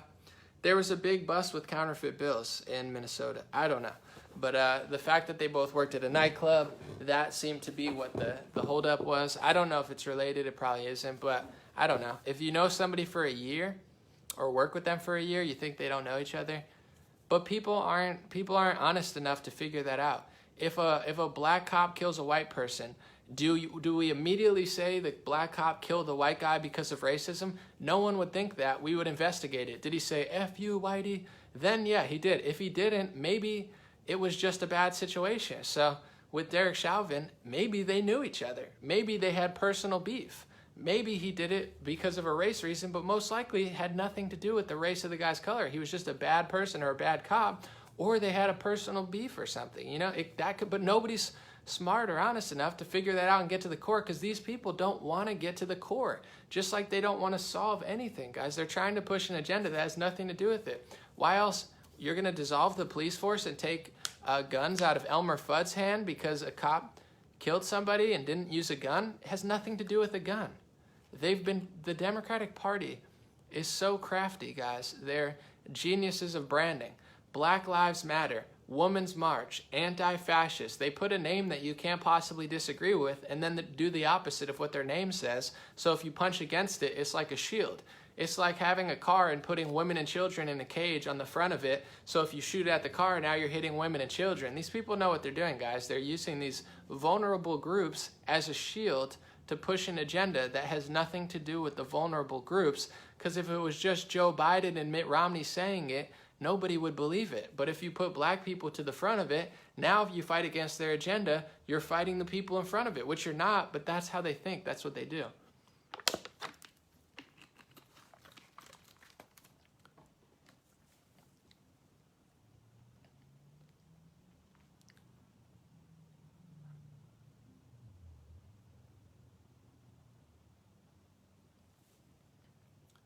Thank you, Cameron. Yeah, I can't talk on the Freemason angle, but you could watch the dude Young Pharaoh. He talks more about it. He knows a lot more about it than I do. Someone said, my fiance was a bartender at a nightclub. They have regular meetings. Yeah, no, there's always a deeper story as far as like personal connections. It's the same with the Las Vegas thing, guys. If you remember the Las Vegas situation, some psycho, what was his name? I forget. He was in a top suite, had smashed 2 windows out across, like impossible to do pretty much for one person. Smashed 2 windows out, used 2 different guns, killed 100 people at a country concert, and then nobody talked about it. They just said, we need gun control. No, let's get to the bottom of it. What happened? So in general, at that Las Vegas situation, they said he was a professional slot player. Guys, how many professional slot players do you know? You could play professional blackjack. You could play professional hold'em. There's a lot of games you could play professionally. Slots is one of the hardest games to play. It's possible, but the whole situation around Las Vegas didn't make sense. But how did they use it? They used it to push gun control. So on one hand, they say these people are coming to get you, and then on the next hand, they tell you not to arm yourself. They're always using things like this. So it's not that the event didn't happen. It happened. It's real. But, why did it happen? And what was the true reason for it happening? And what are they really trying to use it for? It's always different things. And that's where people get confused, because you question it and they think you don't believe in it. Like, do I agree with cops who do terrible things? Of course not. There's many corrupt cops. There's many corrupt people out there. And if there's video footage of somebody doing something terrible, they need to be charged, investigated, and put on trial. Facts. However, does the conversation end there? It only ends there if that's all you think. If you don't think that way, then you look into it further. It's like all these situations from, and I'm not getting into it now, but from 9/11 to Las Vegas to this, they're using it, whether it's authentic or not, to then push a whole nother agenda. Bin Laden hit the towers, so now we have to go kill Muammar Gaddafi, Saddam Hussein, and Bashar al-Assad. It has nothing to do with Bin Laden, guys. The whole Afghan, Iraq, Libya, Syria, nothing to do with Bin Laden. I mean, very, very little to do with him. So You know, it's not the event. It's like they say you can't question it, and then they use it for something that's totally different. They're mobilizing people in Japan, guys. There's very few black people in Japan. Look up the demographics of Japan. It's 98% Japanese people, guys. It's a plot. So I was thinking same thing happened in Canada. Yeah. Yeah, I saw that. And then as soon as it happened, they took away firearms from people. Thank you, Maria. I appreciate it. Chuck said, when are we going to take control of the narrative? I mean, the shift is starting, but it's going to take more people. Like it's going to take people creating audiences and getting enough people behind them to be confident and do stuff.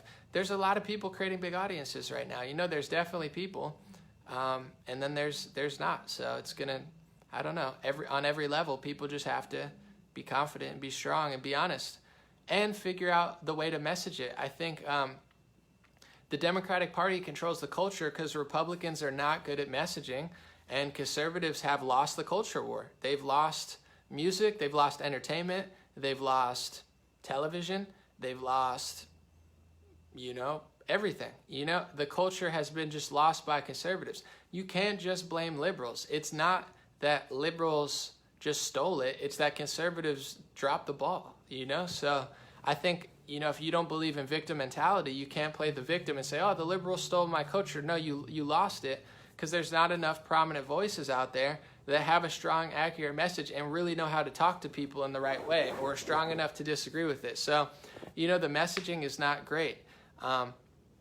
It is what it is, though. I feel like in general, it's the same with politicians. Like when they talk to the black community or the Hispanic community, to me, it's just not authentic. You see Jacob Fry just crying at George. Oh, he's like shaking and stuff. It's like, it doesn't seem real. Joe Biden passed the crime bill that black America says they hate. And Trump literally freed people. I mean, I have a video. Trump literally freed people out of prison. He passed prison reform, but nobody cares. They'll vote for the party of the day, KKK, the Democratic Party, the party that didn't work with black senators until 1993, and they'll hate the president who actually did prison reform because the television told them to. Guys, I've thought about this for 20 years. I used to write, when I was left wing, I used to write speeches on this stuff in high school. Walked into the Waffle House and met a... Look at this stuff, guys. Trump passed the First Step Act, and nobody cares because the television is And listen, let me tell you something. God is amazing. Walked into the Waffle House, met a friend of mine that I hadn't seen in over 20 years because he's been confined in federal prison. But I'm going to give him an opportunity to tell you and the world what the First Step Act has done for him. Yeah, my name's Anthony Swanson. I don't know if you can't see right. I was incarcerated with 2 life sentences. The First Step Act came out, man. I filed a motion. All right, I don't have time, but anyway, in general, you get what I'm saying?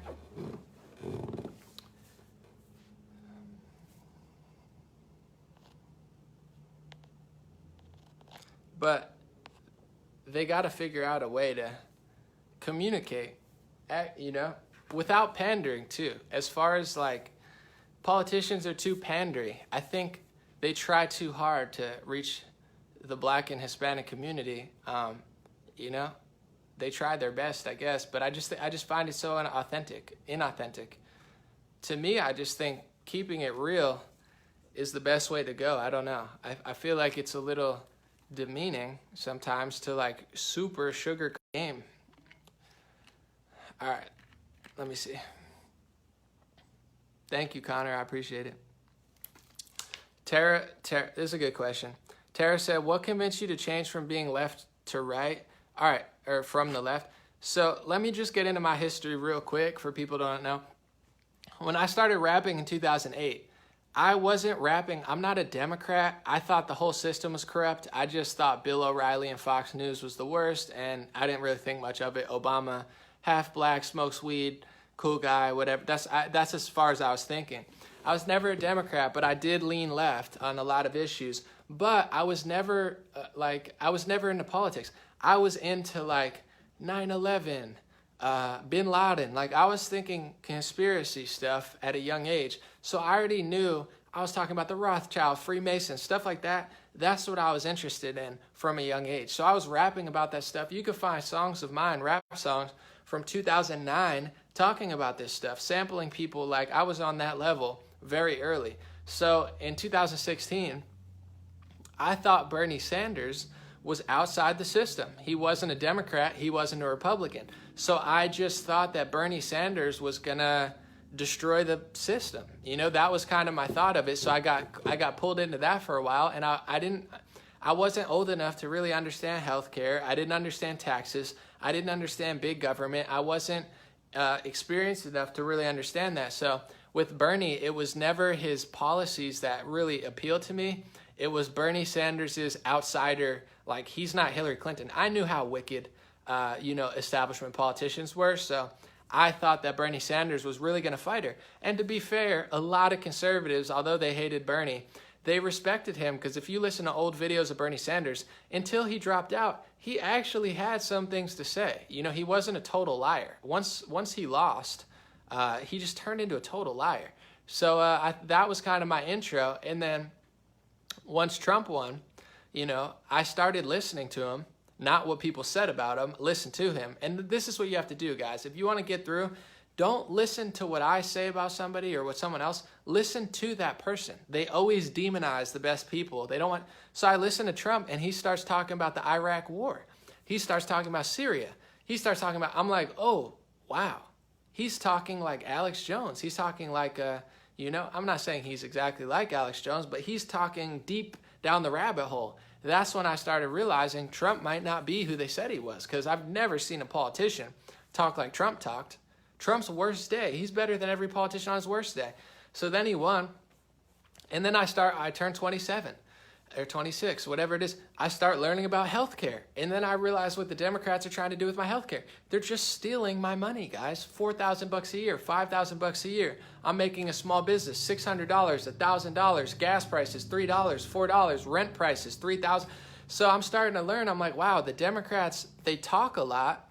They pander a lot. They say they love blacks and Hispanics a lot, but on record, they're just stealing my money. And I don't, at this point, even now, but in general then, I had no money. I had nothing. So I'm not this wealthy billionaire and millionaire that Bernie's talking about. I'm broke. I could barely pay month to month. And they're stealing my money.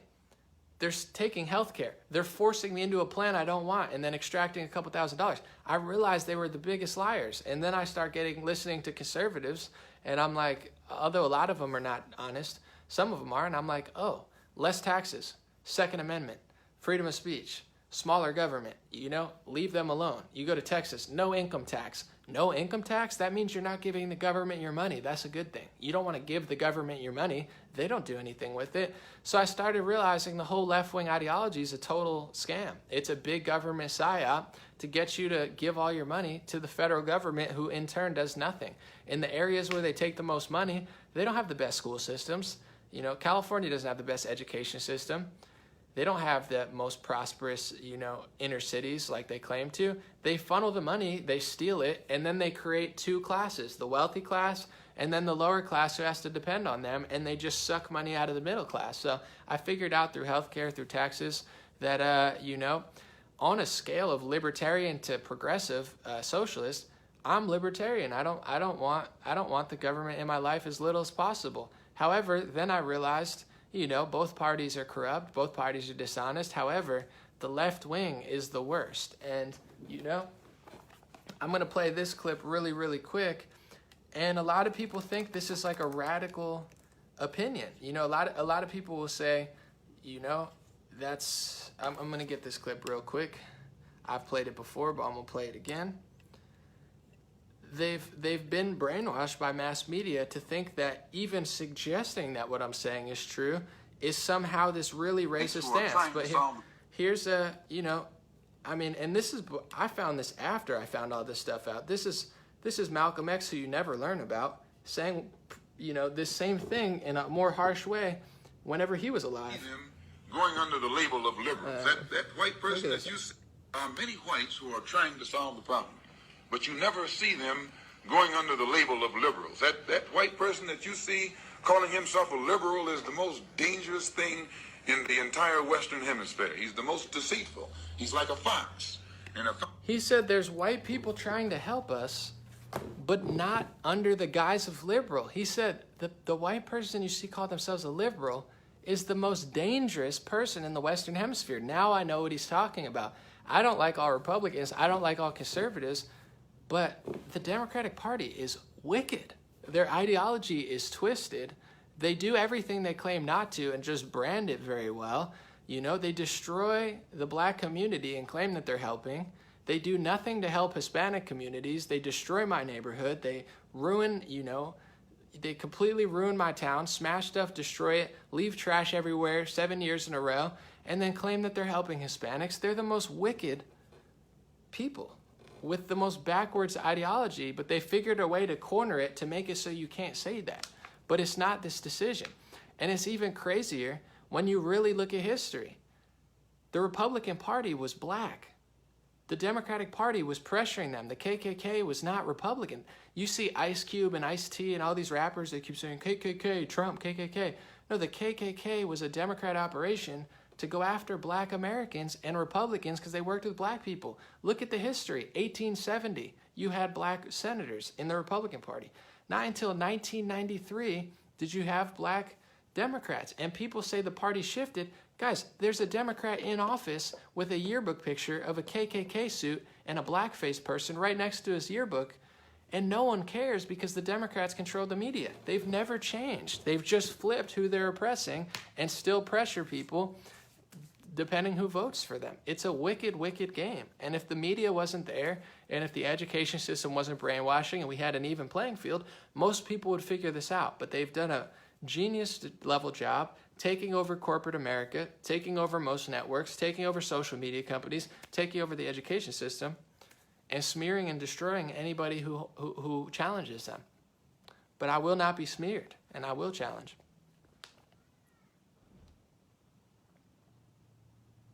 Someone said, how so? You can't just spit out name callings and not have examples? I don't even know what you're talking about. If you're talking about the senators, you could just look it up. Look up African American senators in America, and you could find the first one. I think his name is Hiram Rhodes in 1870, black Republican. The first black senator that's a Democrat was 1993. Her name was Carol.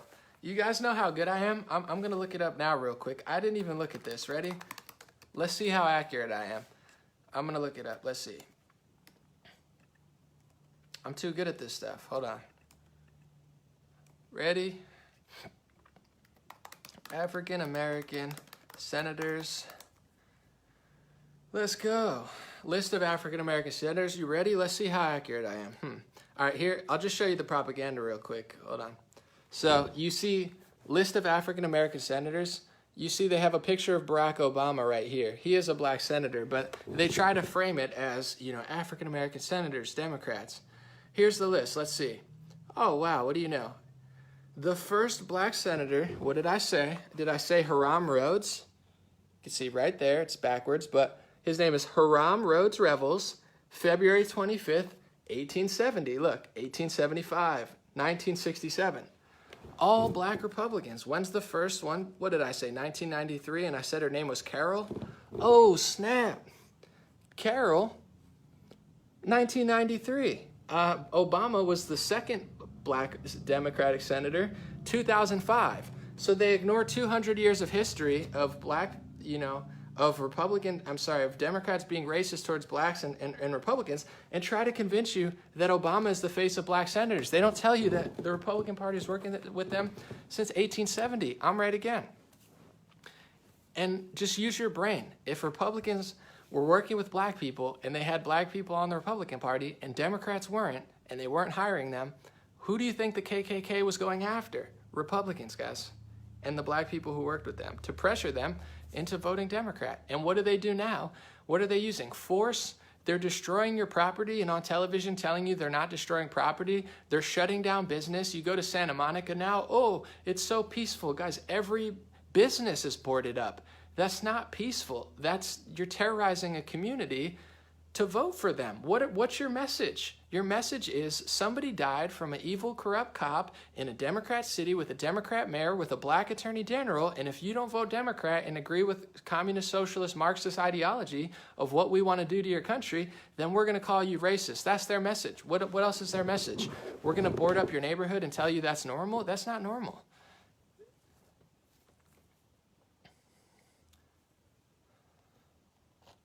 Someone said, what do you think about Floyd as a Mason? I mean, his tattoo is very interesting. That's all I'll say. I can't prove it, but yeah, his tattoo is, he's got the double-headed bird tattoo. It's very interesting.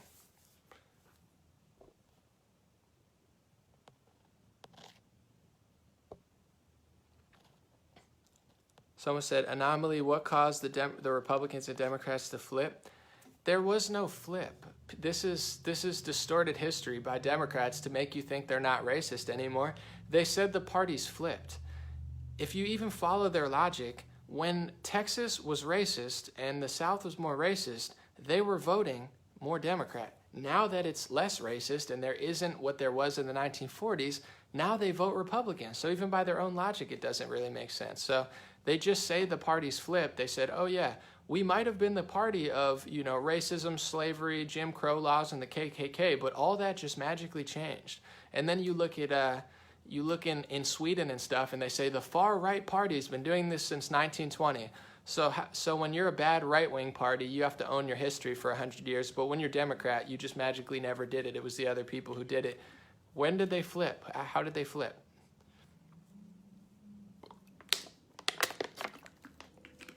They flipped who votes for them, and they might have flipped their voter base, and now they flipped their strategy. But that's what I mean by flip. I don't mean I'm saying now, because they have a big portion of the black community voting for them, now they'd pressure the opposite. If there was still 90-80% of black America voting for Republicans, they wouldn't be marching Black Lives Matter. They'd probably be doing the opposite and pressuring the other people into voting for them.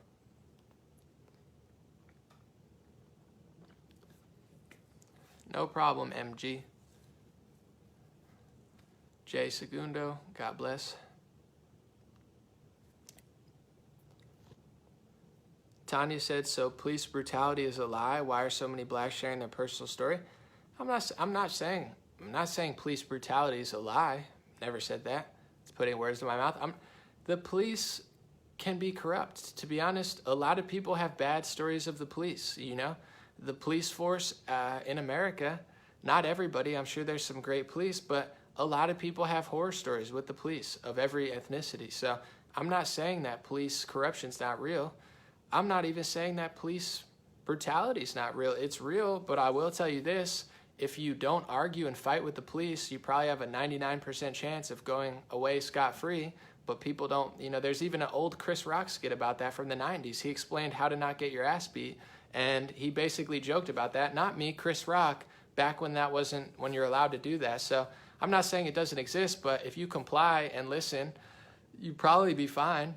As far as corruption, you might get a ticket, you might get lied about, but, I think self-accountability would save a lot of lives. I'm not saying it's not real. Police corruption's real, but I guess what I was saying earlier is the idea that police murdering unarmed black people is the major crisis facing this country. It's just not true. I'm sorry. There were 9, 10, or 15 people last year that died unarmed, black Americans, by the cops. That's the same amount of people dying from falling icicle, guys. The real problem facing the black community, I would say, would be health, and that this faces the white community too. There's hundreds of thousands of people dying of premature deaths because we don't have a healthy society. We don't eat healthy, we don't drink healthy, we don't think healthy, and this is destroying hundreds of thousands of lives. Probably more people are going to die in the next hour from preventable health illnesses in the black community than will die all year from unarmed, police brutality. So this idea that it's the biggest, crisis in the community, statistically, is just not true.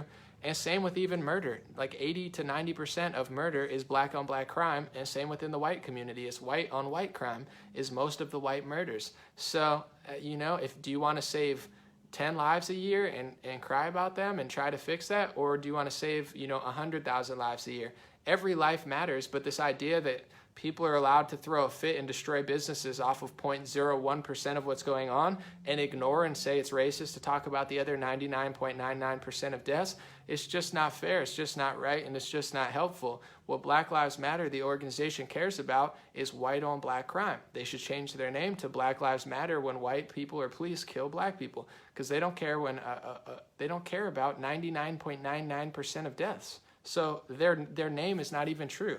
It's a communist, Marxist, Democrat front group to convince a bunch of black people to vote for communist politicians who will lead their community to the gulags. It's not going to help anybody. So it's not that it's not real. Police are corrupt. They need to be held accountable. They need to look at the unions. They need to, investigate the police force from the intelligence community to the police. They're corrupt and they do messed up stuff. But this idea that it's like that's the only conversation we're allowed to talk about, it's really just a way to not talk about 99.99% of things that are happening.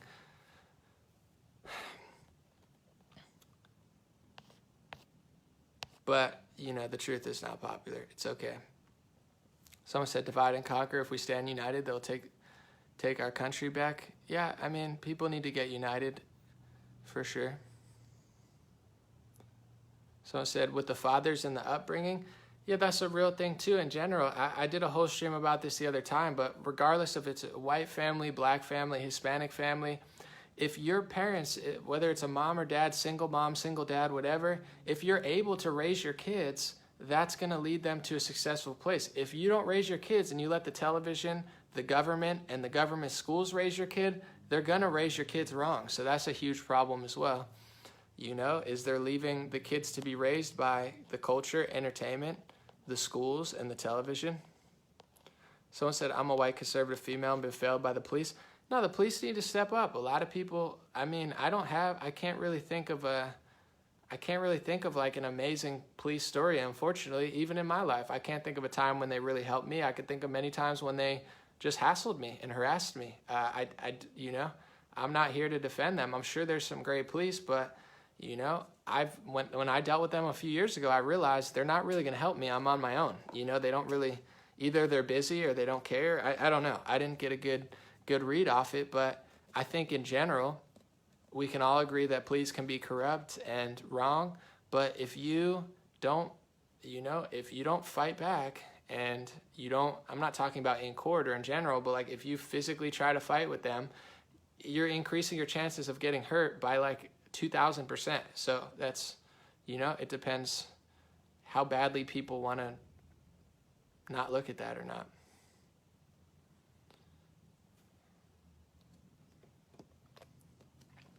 Someone said most of the rioters are 20 years old.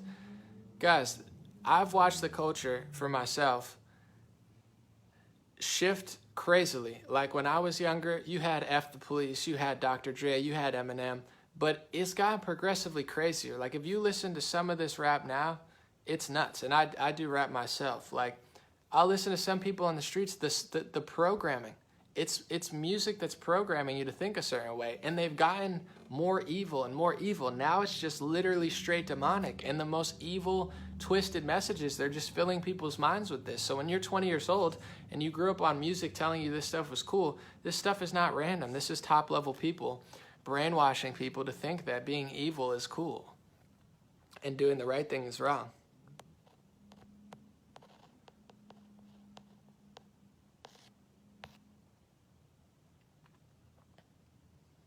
Someone said a cop pushed my car off an unsafe road.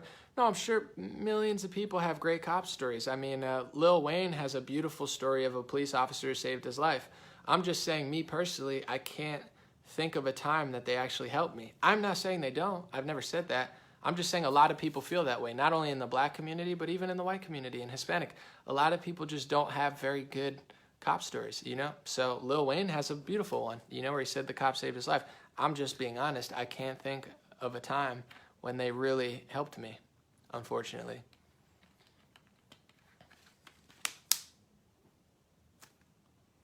This is a good comment too.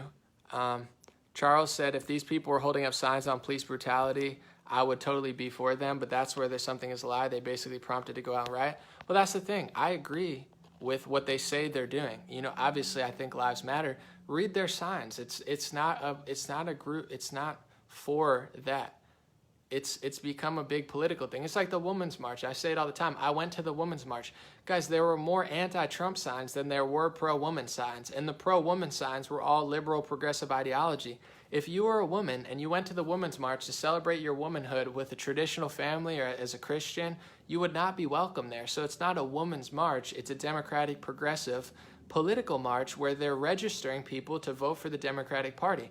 What are they saying? What's Obama saying? What's their message? Go vote. Who do they want you to vote for? They want you to vote for Democrats. They want you to go in the streets, protest, achieve their agenda, and then go vote for the candidate, Joe Biden, who passed a crime bill that locked up more black people than ever to separate them from their families, guys. Joe Biden, as anybody, is just as responsible as anybody in recent history, and he was the vice president during Obama's presidency for 8 years. What did they accomplish, guys? Ferguson happened, there were riots, Trayvon Martin, you know, Michael Brown, all these things that happened. Trump was nowhere to be found. Were they blaming Trump then? No, they were blaming whoever they could blame, and now they blame Trump. It's like this idea that the Democrats are going to save you from a problem that they exacerbated. And if you go even further back in history, it's both parties, but in general, they had this strategy in the 20s and 30s. You look at not only Black Wall Street, which people talk about, but there was better, probably more healthy, you know, amount of people in politics in the early even 1900s, but they weren't allowed to work with Democrats at the time. So these same people have been doing this. And I'm not saying the Republicans are perfect, but it's like the same story on loop.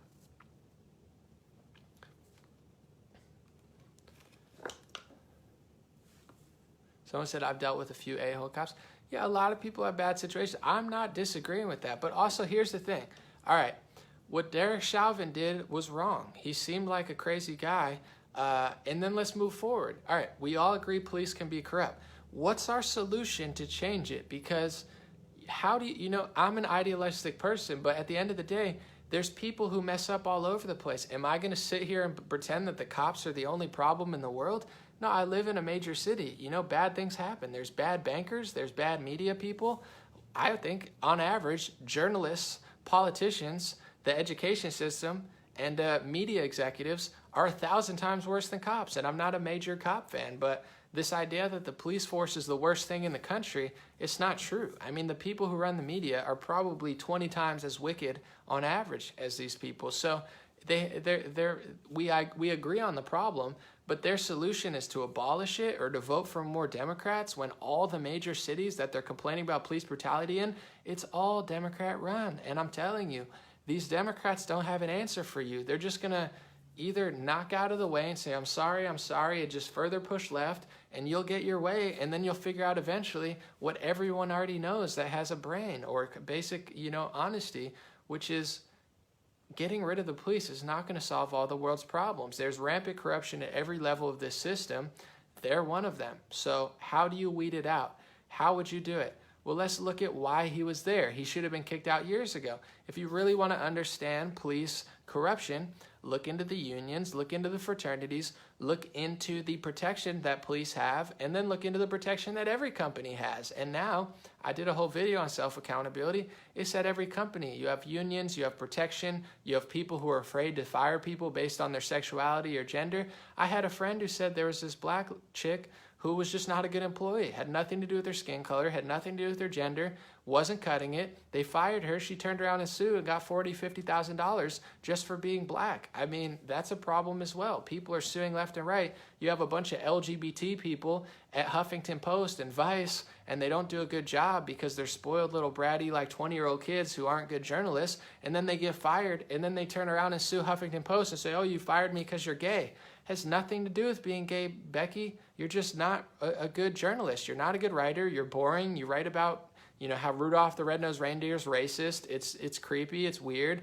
and there's not a big audience for that type of stuff. So, it's like, it's the whole system. There's multiple things, not just unions, but it's this political correct safe space culture, and the fact that if you're a powerful police officer or politician, you get protected. You see what I just did? I agreed with the problem, but I accurately talked about the solution. I didn't smash a window. I didn't destroy Santa Monica, West Hollywood. I didn't destroy Minneapolis. I didn't burn down a black small businesses and say Black Lives Matter. I didn't block the streets so Hispanic families can't get to work. I didn't shut down a children's hospital because I'm marching and I think I'm more important than a children's hospital. I looked at the problem and figured out how to accurately change it. But people don't want to do that. It's great they're getting attention, but what are they going to do? They're going to make the system worse. They're going to make it more evil. They're going to make it more corrupt because these people don't have self-accountability. These people don't logically think about stuff. It is what the elders have been saying for a long time, the participation trophy, safe space generation that is totally self-indulged, totally has lack of self-accountability. And what happens when you're self-indulged, egotistical, can't be told no, have no consequences, you become just as bad as the cop and the politician, a crappy, delusional, unjust person who, can't ever be held to the standards that would make this society successful and peaceful. So, this idea that these people want to change the world, they're just going to make it worse because they're every bit as terrible as the people in office. Who's worse? Jacob Frey or the protesters? I don't know. One of them's fake and dishonest. The other one's just delusional. They're the same to me. They're going to eat each other alive because no one has a backbone. Someone said unions were good when they started out and they just got more corrupt. For sure. I have family in unions. I don't want to talk about unions because they get a lot of people money. Unions are great. Democratic Party always stood up for unions. However, like you said, they've become corrupt. In some cases they help, but in some cases they protect bad people. They protect bad cops. In some cases they protect bad, postal workers, and they protect bad teachers. But in some cases they help. But I would say for sure it needs to be looked at because at a certain point you can't do anything. You can't say anything. It's like people have immunity at every level of the system, and that's a real problem. But people don't want to talk about that. They just want to blame Trump and vote for more Democrats, which certainly won't solve the problem. And even voting for Republicans, is that going to solve the problem? Of course not. It might help in some ways. It might hurt in some ways. But it's like people get what they deserve. And it's sad, but it's true in the sense of everybody blames the elites. You see the right wing blame the elites. You see the left wing blame the right wing. But at the end of the day, we should blame ourselves. I see truthers, like I stated earlier, truthers who their whole life is trying to beat the elites at this game, but they're not even smart or accurate enough or honest enough to not get duped once every 2 weeks with fake news from their own truther people. So it's like, if you're not even wise enough to not fall for traps every 2 weeks, why would they stop doing it? You fall for a trap, you fall for a trap, your whole ideology is a lie, everything you follow is fake. It's not their fault. They're doing what you allow. It's like if you have a bunch of sheep in your farm pen and they just do whatever you say, you're not going to stop doing it until they stand up to you and say, yo, stop leading me to the wrong path. But we're acting like sheep. We're acting like fools. So I don't even blame the police or the elites or the politicians. I blame ourselves. That's why I say, in general, I look at how people act. I'm like, they're never going to stop doing this because you allow it to happen. You not only vote for these people. Someone said, play dumb games, get dumb results. Exactly. And then I look at the right wing, the woke right wing. You got 50% of them falling for the trap. And then you got the truthers that are into theories that are real, and then 50% of them fall at the trap. When you get to the core of who's actually paying attention and who isn't so naive and emotional to fall for every left and right wing trap, it's not the biggest amount of people. So if we can grow that group from 5 to 20% to 50%, then we can find some real change. But until then, it's just going to be a bunch of people blaming each other and a bunch of people acting, wishing that the people on the top did things that they can't even do themselves, which is why, I was writing a book. I got held up on mindset and spirituality and self-accountability. It's sold not my book, but books have sold millions of copies. There's motivational speakers. There's mindset coaches. There's financial coaches. Why? Why is that such a trend now? Why are there so many podcasts? Because it's really true. No matter if you're in the hood or you're in a nicer area, what do you think? what do? It's going to change your life. You can come from a billionaire family and kill yourself on drugs. You can come from the hood and make $100 million. So it's all in your mindset. It's all in the moves you make. It's all in the choices you make. It's happened to Jay-Z. It's happened to, 50 Cent and vice versa. And it's also happened to people like Neil deGrasse Tyson on a scientific level. And then on the flip side, there's very successful people's kids who have done nothing with their life. Obviously, starting higher gives you a better chance, but the mindset controls so much of it. And this is what people don't want to know, which is why I made a video on self-accountability. It's nothing to do with Minneapolis, has nothing to do with this, has everything to do with every single day. That's how you change the world. You have to change yourself. If you have a bunch of self-righteous kids in the streets marching for something that they themselves can't even hold themselves to a standard of, you're just going to get a cycle of, chaos.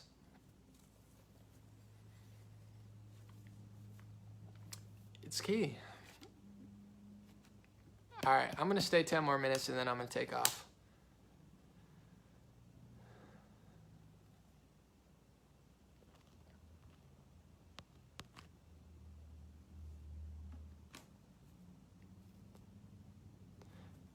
Beth said this too. The biggest factor to success is the belief that you can. And this is why, and Candace gets so much backlash for saying this, but it's so true. This is why it's really evil what the media and the liberals are doing to kids. They're filling the minds of black kids and white kids now, and Hispanic kids. They're filling your mind with, you can't do it. You start here. I'm here. You're here. I'm going to help you. Do you know what that does psychologically to a kid? It can destroy him. It makes them weak. It puts them back. It makes them have no accountability. It makes them think that no matter what they do, it's somebody else's fault. They're psychologically destroying these kids. And between COVID-19 and this shutdown and this riot, they're just psychologically abusing everybody, especially, a lot of women are social creatures. They're psychologically just abusing the crap out of you by not letting you go out. This is all psychological, and in some cases, other types of abuse. They're abusing the public. They're destroying the minds of the kids. It's sick and evil what they're doing, and nobody successful on any level has ever been able to do it without self-belief and self-confidence and the belief that they can do it. None of these people would have ever gotten to where they were if they believed the mindset that they're trying to instill in you. It's so twisted, it's so wrong, and they're destroying a whole nother generation of kids to be an even worse generation than this last one. It's nuts. Wes said, I love seeing Anomaly and Beast Mode haymakers. We got haymakers.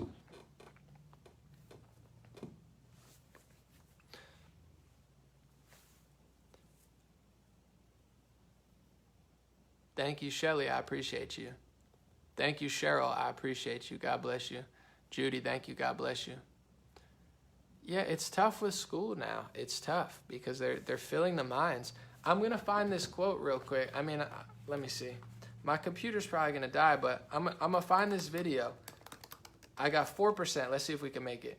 I did a video on it where I showed what Kanye West talked about, and people think he's crazy, even if you don't like him. Listen to what he's saying about why he doesn't want his daughter to be around probably liberal white teachers, because they're just brainwashing his kids to be weak when they're some of the most privileged kids in the world. Their parents are Kanye West and Kim Kardashian. What better family could you possibly be in? They have unlimited amounts of wealth and resources. Hold on. I'm going to find the clip. I got a little time. I got it. Ready? This is an old video. Black History Month. Let's see. Labels like I just mentioned to hold people back mentally. All right, hold on a second, guys. Teach white dominance. Question your common sense. Try to understand or at least consider what he's saying. Telling kids at a young age that they're weak, lesser, victimized, and below. They teach white dominance. My wife said to my daughter, tell daddy what you learned in school. And she said, I learned that mama's white and I'm black. I said, damn, I wish I got the heads up. They said, no, we had to tell her because of Martin Luther King's birthday. But a white teacher told her that. So what does it mean to be black in America if a white teacher tells her that she's black? You might be Kanye West's daughter, but you black. My daughter was free. We start putting these ideals and ideals on people. That's why we are in a simulation. Yeah, of course, history is really important. But at what point is the instilled mindset actually perpetuating it and keeping others down, as opposed to just reporting on it? That's a threshold that you can figure out for yourself. See what I'm saying? He said they go to school and they tell you your father's this color, you're this color, this is who you are. He said my daughter was free. My daughter was free before that. And there's another one. This is Waka Flocka Flame. He got a lot of backlash. I apologize, a warning. If your kids are watching, I think he says the N-word. If you don't want to hear it, I apologize. Tune out now or close your kids' ears. But I'm going to play this because regardless of the language, he understands what the media is doing, and he's trying to say I'm not black. Obviously, Waka Flocka's black, but he's saying I'm black. My color is dark, However, I'm not black that America says I am. Very profound, very smart guy. Listen. Flocka Flame. Man, I be seeing y'all going crazy with the shit I've been saying on Sway. Can't see this guy. Niggas be like, yo, Walker said he not black. You're right, I'm not the black America called me, and it's just hard for a nigga to be from the slums, the ghetto, the hood, whatever. Niggas want to say where you from, and then when you become this celebrity, you get to walk around the world, get to travel around the world, get to touch the people, and get to find out the truth. And then when you get back home, what you call America, and you start telling the truth, the people you see that's in your community that's still plugged in the matrix and still trapped into what society tells you is reality. And you know it's not reality. You know it's not the truth, and it's hard to explain it because you truly learning still. You truly just experiencing false statements and false lifestyles. It's hard to explain. But just know, my nigga, like, I'm black. You know what I'm saying? But I ain't the black American side of him. Get the fuck out the matrix, y'all. If you're always behind in the mind, you'll be holding yourself back in real life too. So they convince you that you're this type of person. That's Waka Flocka Flame. He's a big rapper. I'm sorry, the glare made him look white, but he's black. He's a pretty successful rapper. He was saying, I'm not the black you're saying I am. Because it's a trap. They say, you're black. This is what it means to be black. This is what you need to think. This is where you are in the mind. This is where you stand on the totem pole. I'm here, you're here, I'm going to help you.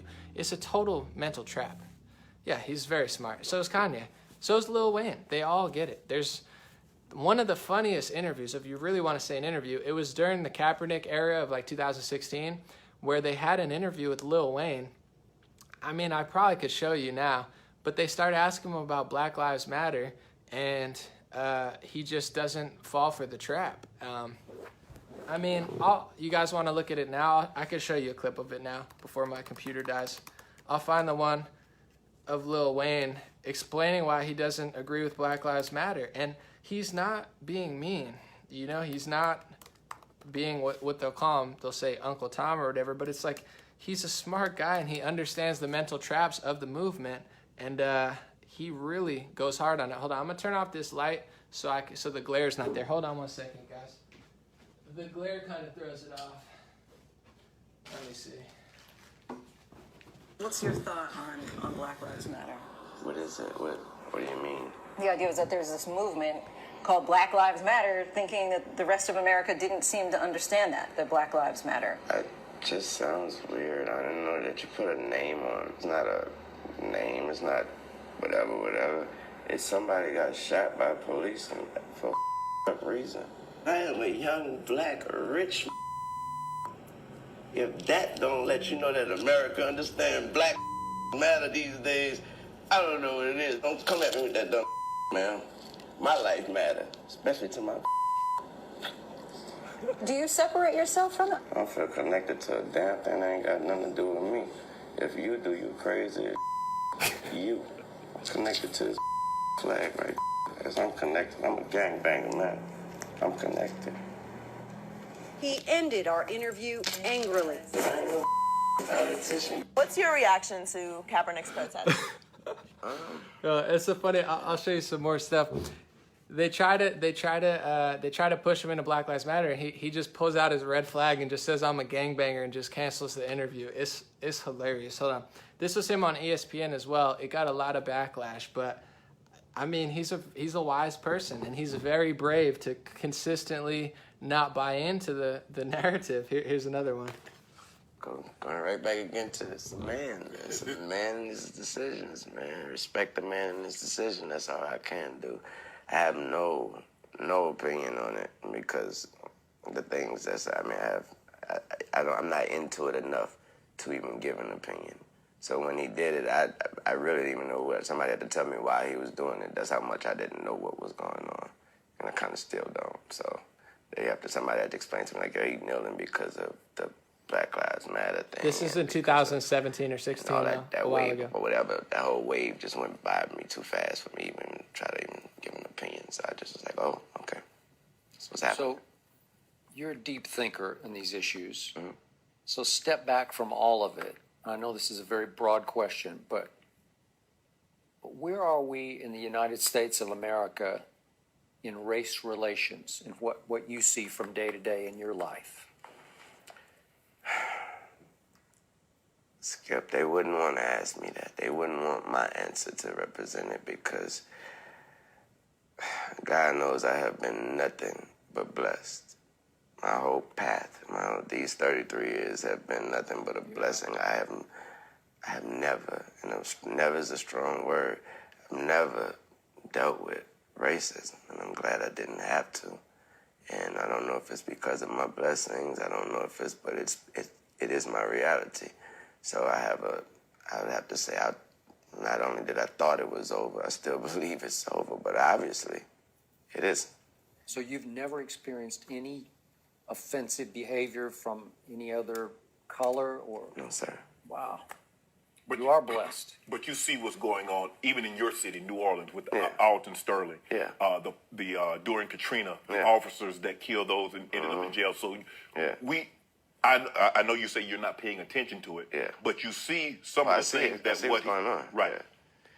As far as an opinion on what's going on, I mean, of course, we all want somebody to figure out what's going on first and then put a stop to it, or try to put a stop to it, or everybody come together and figure something out, and maybe just coming together is the solution.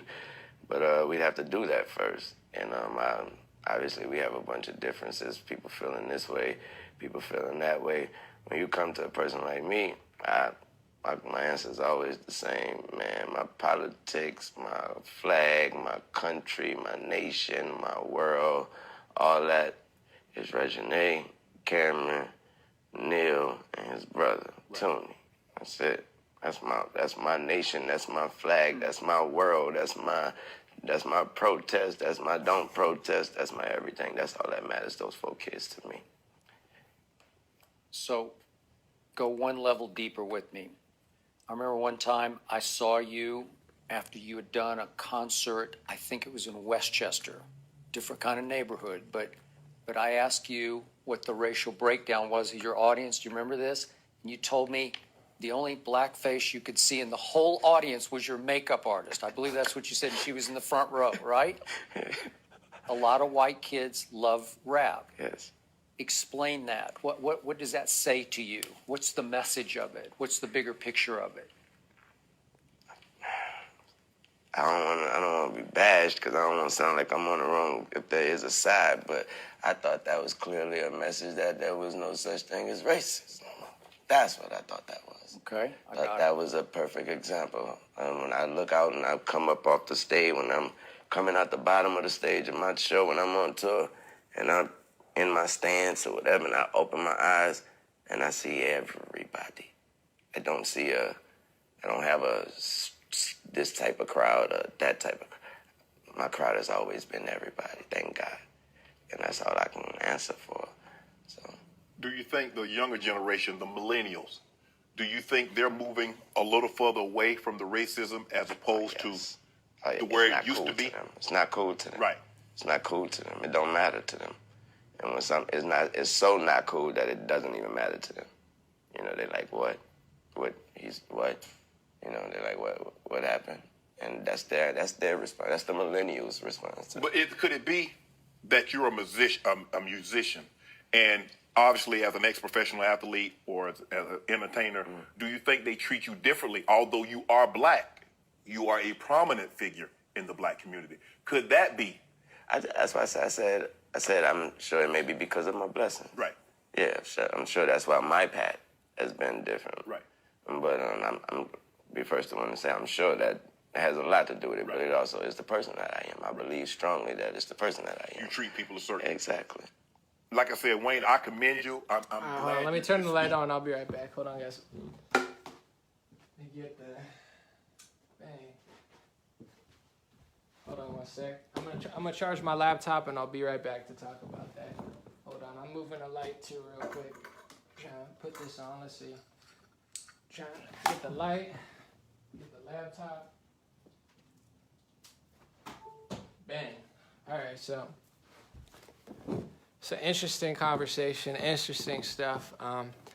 Lil Wayne's a smart guy. Obviously, he's one of the most talented rappers probably in modern history. He's been famous since he was 12 or younger. I think he has a psychology degree in college, so he's very keen on mindset. And a lot of people will hate what he said, but I showed you what Waka Flocka, Kanye West, and Lil Wayne said. Not to say that they're the be-all, end-all. Not to say that there's no other perspective, but they tell you these things and fill your mind with certain things and then tell you you're helping them, where Lil Wayne says, I've never experienced it, but it's also a mindset. It really is. I mean, he was gangbanging when he was like 10 years old. He shot himself. He's not from a privileged position as a young kid. But depending how you act is how you get treated. A lot of people have bad energy. They don't treat people the way that they want to be treated, and I learned that as well. Like, you see the way certain people treat people. They treat taxi drivers or Uber Lyft drivers. They treat baristas. Not everybody acts properly. Like me, I'm the type of person, I hold open doors. I try to be a nice person to as many people as I can be, and you get a different result depending how you act. I try to be, and that's how Lil Wayne thinks outside of his ethnicity. He thinks, I think he understands that thinking about it a lot brings that a lot. And also, bringing it up a lot when the kids aren't even thinking about it, it's not a thing in their world. If you pump it into their heads all the time, you're making it a thing in their world. That's the counter perspective that they don't really talk about. And when you tell a certain kid that they're here and another kid that they're here, you have to feel bad. You have to feel like you're not good enough. You can get away with this because we can't say anything to you. This is your fault no matter where you came from, if your parents immigrated, how much money you have. This is your standing in life. They're psychologically abusing the children. Now, that video is like 3 or 4 years old. They're psychologically abusing the children and they're brainwashing them to control them. And, this is just, I wanted to show you the Kanye, Lil Wayne, and Waka because they look at it from a totally different angle and they get hated on by people who are not as intellectual and is not as deep as that. Joe said, treat people the way they want to be treated. How you want to be treated? Absolutely. That's the old golden rule. God bless you, Joe. I see that as one of the biggest crises in the world. I follow a lot of people, but I'll give you an example. I follow a lot of people who consider themselves conservative or Republican, younger kids, older kids, news analysts. These are a lot of people I follow on Twitter. And I noticed something. The people who complain the most, even on the conservative side, what they're expecting is people to act as they don't act. The loudest people are mad at their reflection. They act a certain way, even on the right wing, and then they get mad when other people on the right wing act as they act of a different ethnicity. So you're expecting people to do what you don't do. That's why mindset's so important. If you don't view things a certain way, you don't get those results. And even now, when we have social media, the internet, the cell phone, 95% of your success is going to be the decisions you make, what you choose to watch and what you don't watch. You know what my biggest rule, regardless of what my skin color would be, my biggest problem? My biggest problem is me. How much time do I spend on the computer? How much time do I stress over certain things? How much time do I think about certain things? Because whether it's the Iran attack, whether it's, the George Floyd protests, whether it's COVID-19, whether it's, Obamagate or Russiagate, how much time do I think about this? How much time do I stress about this? Do I freak out every day? Then I'm always going to be freaking out. Do I ignore it and take a break? Do I do this? 95% is internal. You know, it's what you think about, how you choose to think, what you do with your time. They don't want people to have self-accountability, not because they care about people's lives. They want to control you. And if you don't understand that, if you don't understand you're never going to get other people to act a way you can't even act, you get what I'm saying? I follow certain, and listen, I follow everybody, but I follow certain conservatives that are black. I follow a different crowd, the Hoteps, you know, the traditional ones, the Republicans. But they're the people that complain the loudest are the ones who don't want white conservatives to act how they act. So it's like, if you act that way and you don't want them to act that way, and honestly, the people who have the most fun and don't complain often at all are usually the people that black or white on the conservative side that get it. They get the psychology behind it. They understand what's going on, and they don't play the victim, you know? So I see that just even in the own circles. And then you go to other sides, it's like, how are you going to get a whole group of police to act in a way that you can't even act? I think that's the biggest crisis. It's just people being hypocrites, expecting others to act as they don't. And it's disappointing. But someone said I'm not receiving notifications when you go live. I don't know what to tell you. I can't play the victim. I had 10,000 people here live, so I don't. There doesn't seem to be like a problem. Maybe it was your own thing, but I can't even sit here and say that Facebook's censoring me. I mean, we had 10,000 people live at a certain point, so it's been a great live stream. So I said Biden made a speech years ago. I mean, he's a totally different person, guys. He's everything he believed in the 1990s, he just totally flipped on.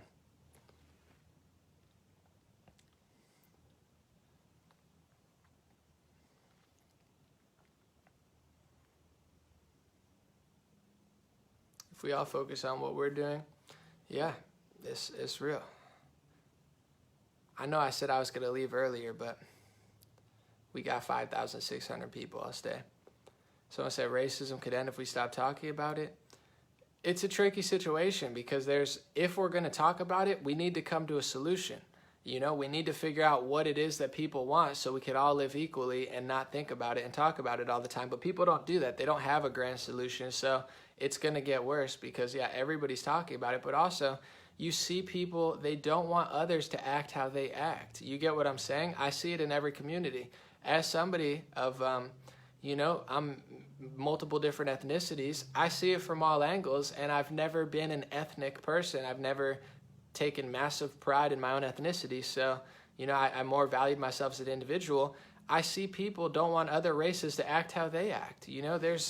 It's like, God forbid you act 1/10 like they don't, like, why can you act that way? You can act that way, but they can't act that way. You can act that way, but you can't act that way. Everybody's hypocrites. It's like they don't want people to do what they're doing.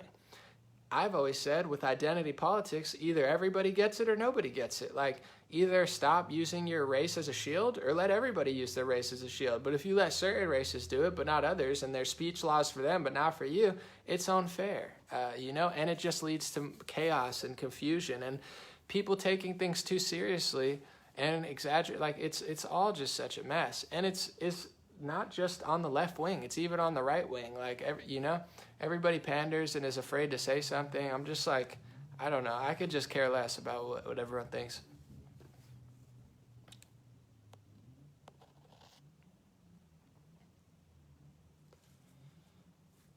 Someone said, what about Native Americans? They got it worse and no one cares. I mean, yeah, I guess, Native Americans got some settlements and stuff, but overall, it's really just, who can they use at a certain time? I'm sure there'll be a time when they use Native Americans again, but, it's just not right now.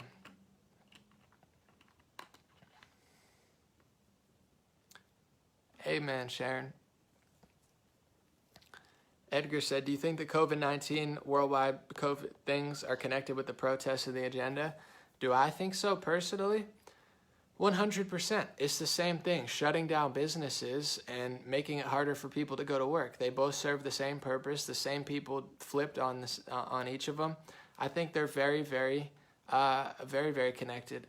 I will say I got to head out in a second because I do want to edit a video tonight. Check out the video on my Instagram. Follow me on Instagram at DreamRare, DreamRare. Check out the Yuri Bezmenov video, and you can see him explain it. demoralize a nation. First, they demoralized our nation. What is demoralizing a nation? Make your nation hate yourself. You get what I'm saying? Make half of the country not try to change from within. Literally hate the country. They demoralized us, and now they're trying to destabilize us.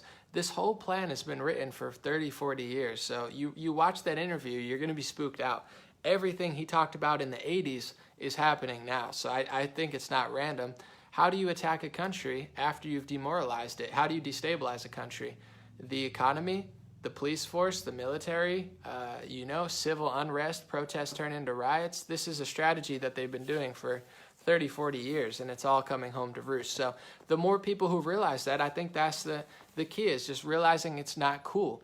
And it's going to take cool people who are saying the opposite thing. I know somebody, you have Candace Owens saying her piece. Also, this kid I saw on Instagram, his name is Young Pharaoh. He's, he's cool, but he also talks about a lot of stuff. That's going to shift the culture, and he's black as well, but he has a different approach where, like, Candace hits a certain type of person, Young Pharaoh's a little bit more street with his approach, but he's so intellectual, so he hits a whole different crowd. I hit a different crowd. So, it's going to take more people hitting different crowds of people and showing them it's not cool to follow the elites into the streets. It's not cool. It's not counterculture. It's actually pro-establishment. It's pro-supremacist. It's pro-billionaire and millionaire. These people, like, it's not cool. We need to shift the culture by explaining to people, because they think it's cool now. They got Colin Kaepernick, LeBron James, everybody's in on it. So it's hard to counter all these celebrities and all these athletes who have been the coolest people in the country. So how do you do that? I think it's by being cool and showing people that. And that's where conservatives have traditionally lacked. Growing up, I always thought the least cool person in the world was Bill O'Reilly and, Sean Hannity. I was just like, they're so lame. I look back at it and but that's how the kids think. They're on TikTok, they're dancing. That's why when Lil Wayne says something, that's powerful. Kanye West says something, that's powerful. Waka Flocka says something, that's powerful. And maybe people like myself, Candace, and others can show people that it's not only cool, it might be a little scary, but it's scarier to lie. It's scarier to live in a world that suffers from all the evil going on. It's cooler to stand up for yourself. It might be hard, there might be consequences, but overall, there's also consequences to bowing to the mob. And what a lot of people are starting to realize is it'll never be enough. You bow to the mob, they're going to push further, and they're going to push further, and they're going to push further, and they're never going to stop. So even if you post what they want you to post, you march where they want you to march, their ideology is not an ideology of success. Their ideology is not of equality and justice like they claim. It's a downward spiraling ideology of destabilization where you'll figure out eventually you'll never be enough. You could be the white liberal like Jacob Frey. His whole life he pandered. His whole life he did this. And then he gets booed by the same people he's been bowing down to because it's never going to be enough. So that's what people need to realize. And I know, like Candace said, a lot of celebrities are following her. Every day now I have 10 blue check-marked, verified celebrity accounts follow me on Instagram, checking out what I'm saying, swimsuit models, stuff like that, where, at a certain point, it's true because you deal with it. If you work in these industries, you deal with this stuff. I got a buddy, I'm not going to say what ethnicity he is exactly, but he's Hispanic. I'm not going to specify but he works in the industry, and I'm not going to say what he does just to keep it, somewhat classified. He messaged me, he said, yo, I'm voting for Trump, and you're the only person I could tell.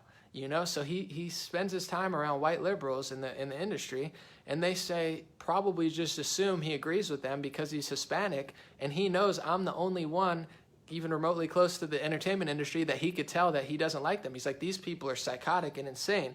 He listens to Jordan Peterson and Sam Harris and Joe Rogan and people that are not completely insane leftists. And at a certain point, you just realize, the Elon Musk, you're like, these people are going insane.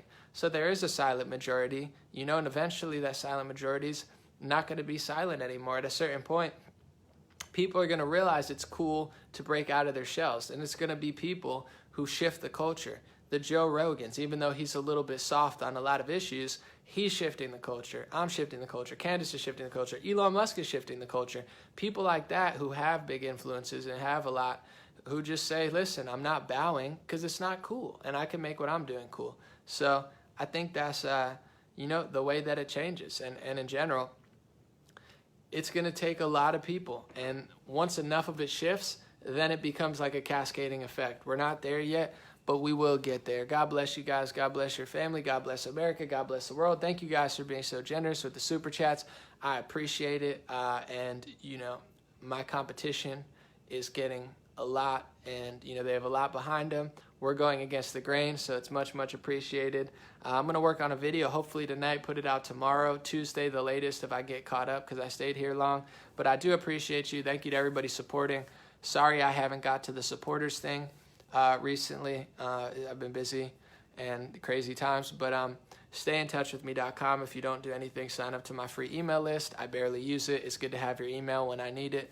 Appreciate you guys for being here. Great stream, great audience. I'm probably going to move this to YouTube in full. I'll probably move it later today. It'll be on BitChute.com as well. So if you want to watch it tomorrow and it's not here, check it there.